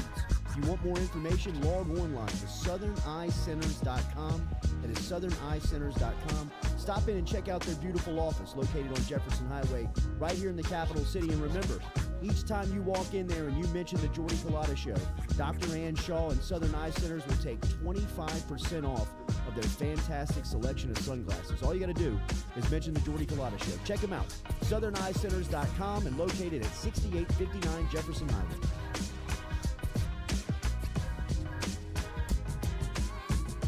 We're all from different places and backgrounds. We've each experienced our own versions of life, but in the end, we're all on the same team. I'm part of that team, along with these players in purple and gold. Kayshawn Buddha, Malik Neighbors, Miles Frazier, Kyron Lacy, Greg Brooks. Whether on the field or in the courtroom, your team matters. So join our team. Make a difference. Bet. Let's get it done. In a wreck, Gordon McKernan Injury Attorneys is ready to go to work for you. Come meet your team. I'm your intake specialist. I coordinate your case and connect you with your attorney and paralegal. That's us, your legal team. Thanks. And we'll fight to get you every dollar you deserve. I'm your settlements and disbursement manager, and I'm here to get you paid on time. I'm attorney Gordon McKernan. Put our team to work today. Just call us. Get it done.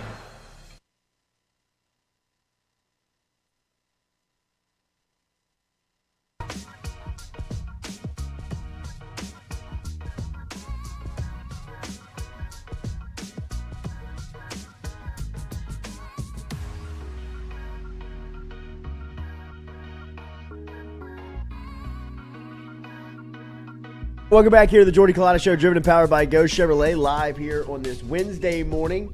As Katie was talking about, we'll bail on the mailbag and voicemail today. We'll move it to tomorrow. Yeah, let's do it tomorrow.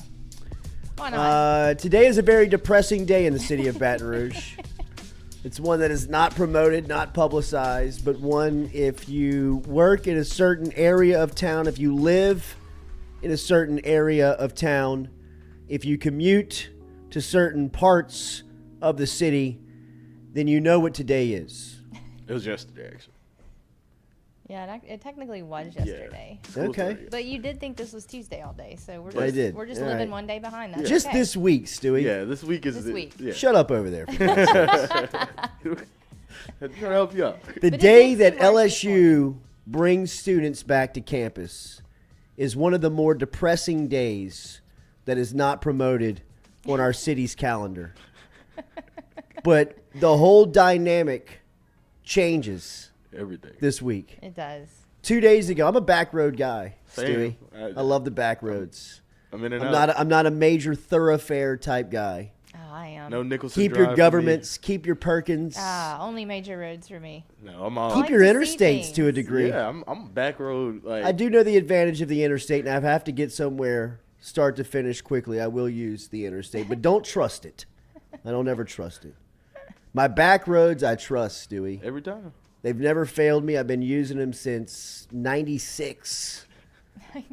Back in my day. Which is why I know the city calendar, and usually around the third week of January where shit just blows up. What's a back road to you? What do you consider a back road? Back road to me is the bottom. South Baton Rouge. Yeah, you got to take the bottom road. A lot of the Like, state in name the city, streets. What around here is a back road that you're taking, not Government Street? What is the road? I'm going to take Dreer here down and jump over Broussard. Shit. Cut through the back part of the 100 Oaks area. Okay. Jump over Perkins to get off of there. Cut through Nicholson, get back into the bottom, into South Baton Rouge. I like to mess with River Road. Okay. Use River Road as kind of an outlet for me. But you're a lot of neighborhood roads, too. A lot of neighborhood roads. Stop signs that you can get a good feel on, that you can just tap the brake through. You don't have to come to a full stop. I'm not dealing with traffic, bumper to bumper traffic. I'm not dealing with little dickhead drivers that are now 18 to 22, vaping, smoking, texting, doing all types of stuff but driving. Back in my day. Back in my Call day, it they what just you smoked want. cigarettes and didn't wear seatbelts. You didn't vape, you smoked a cig. Back road, I mean, I'm talking about Starkville back roads. Like, we got back. I mean, yeah, you like, know, I mean, but Franklin you don't has back need to roads. use the Gravel, back dirt road to type dodge stuff. traffic in Starkville. No, you don't. You know what I mean? We're No, going to you the don't. back roads to do some real shady, Well, when they weird start stuff school in again, Starkville. you do. When they start school again. you Yeah, gotta but it's get a on those different back monster now at LSU. It They don't is. turn anybody down. They allow freshmen to have cars. Yeah. I mean, Wait, it's they a didn't used to situation allow where freshmen you're to have just cars? dumping 60,000 more people into a 4-mile radius. Yes. Where I'm trying to cut through and use a back road on. So now my commute has gone from a simple 8 to 12 minute enjoyable drive to 25 to 30 to a 25 to 40 minute drive where I'd like to murder everybody in front of me. I'm in bumper to bumper. I do get really Sitting angry. behind a college girl that's doing her makeup. Yeah, I know. Bro, where are the or lights? staring at their phone right there, and you're Like, just screaming. Are you at making them. a TikTok right now? Like, Yeah, pretty can much.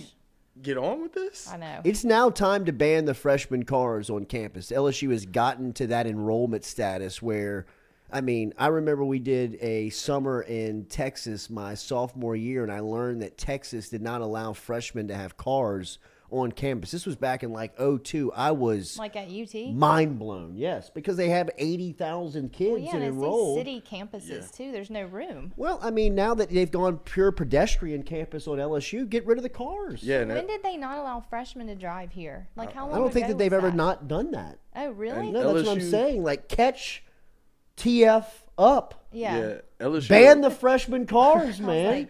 and they let a lot of freshmen in. Like every year, it's Yeah. like they're like, oh, this is the biggest freshman class we've had, Mhm. and that's been for the last 4-5 years. And it's like, bro, you can't just keep letting 30,000 I mean, freshmen have you enroll. seen Miller Dorm's parking lot? Oh Like when my you just God. roll They can through. park I mean, on it campus, right? it looks like a football game. Yeah. I mean, you got cars parked on top of each other. I mean, who was it? Charlie Harvey's daughter was telling him, I can't leave the dorm.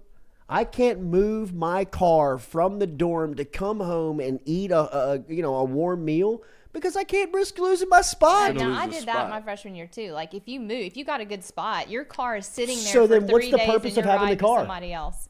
I don't know, just to preserve that I damn get it. spot in case I you need to get out understand. I quick. understand your, like what your stress is. Yeah. But we can de-stress the whole situation by just telling the freshmen, find a ride. Yeah.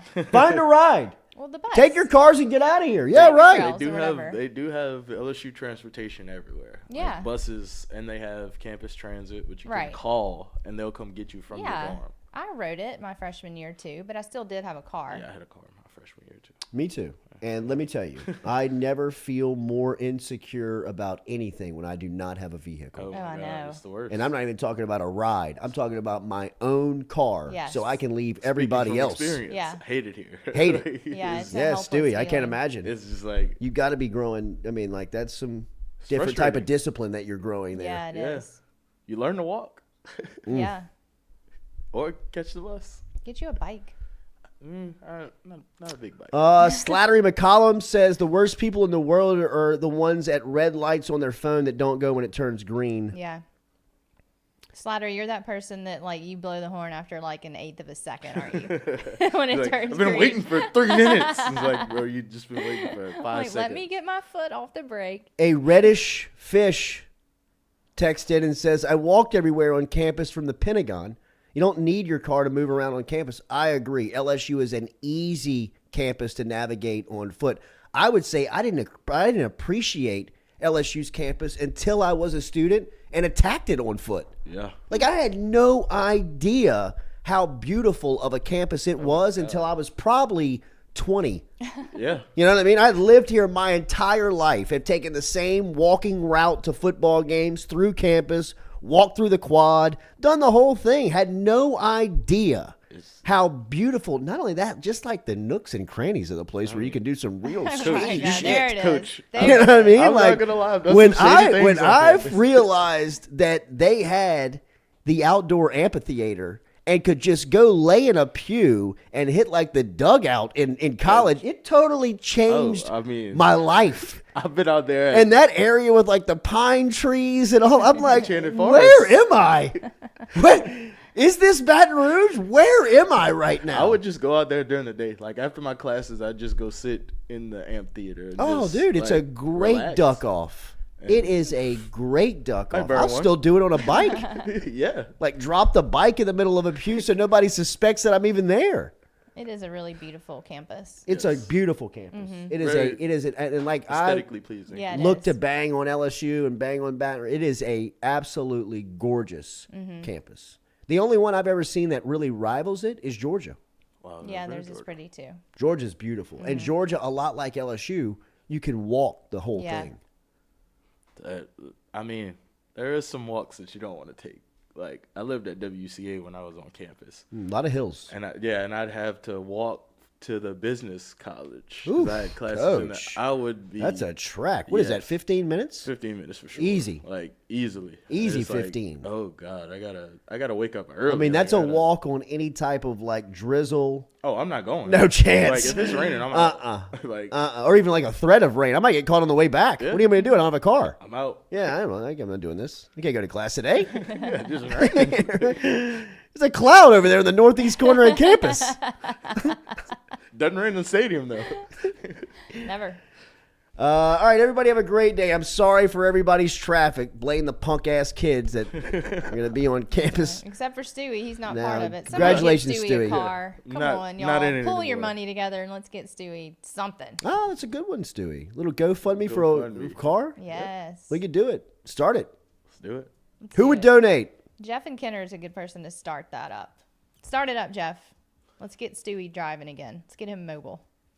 H-Town Creole says, Jordy blaming freshmen for the traffic and roads is hilarious. Bro, Baton Rouge is known nationally for traffic by truck drivers. The interstates are worse. I'm not taking up for anybody in Baton Rouge that is a driver or somebody behind the ethics or practices of our traffic ways at all. But I do know this. On the 3 weeks that LSU is out for the holidays for Christmas, it's a lot easier to drive around. Perfect. It's a lot easier to drive. At least my routes.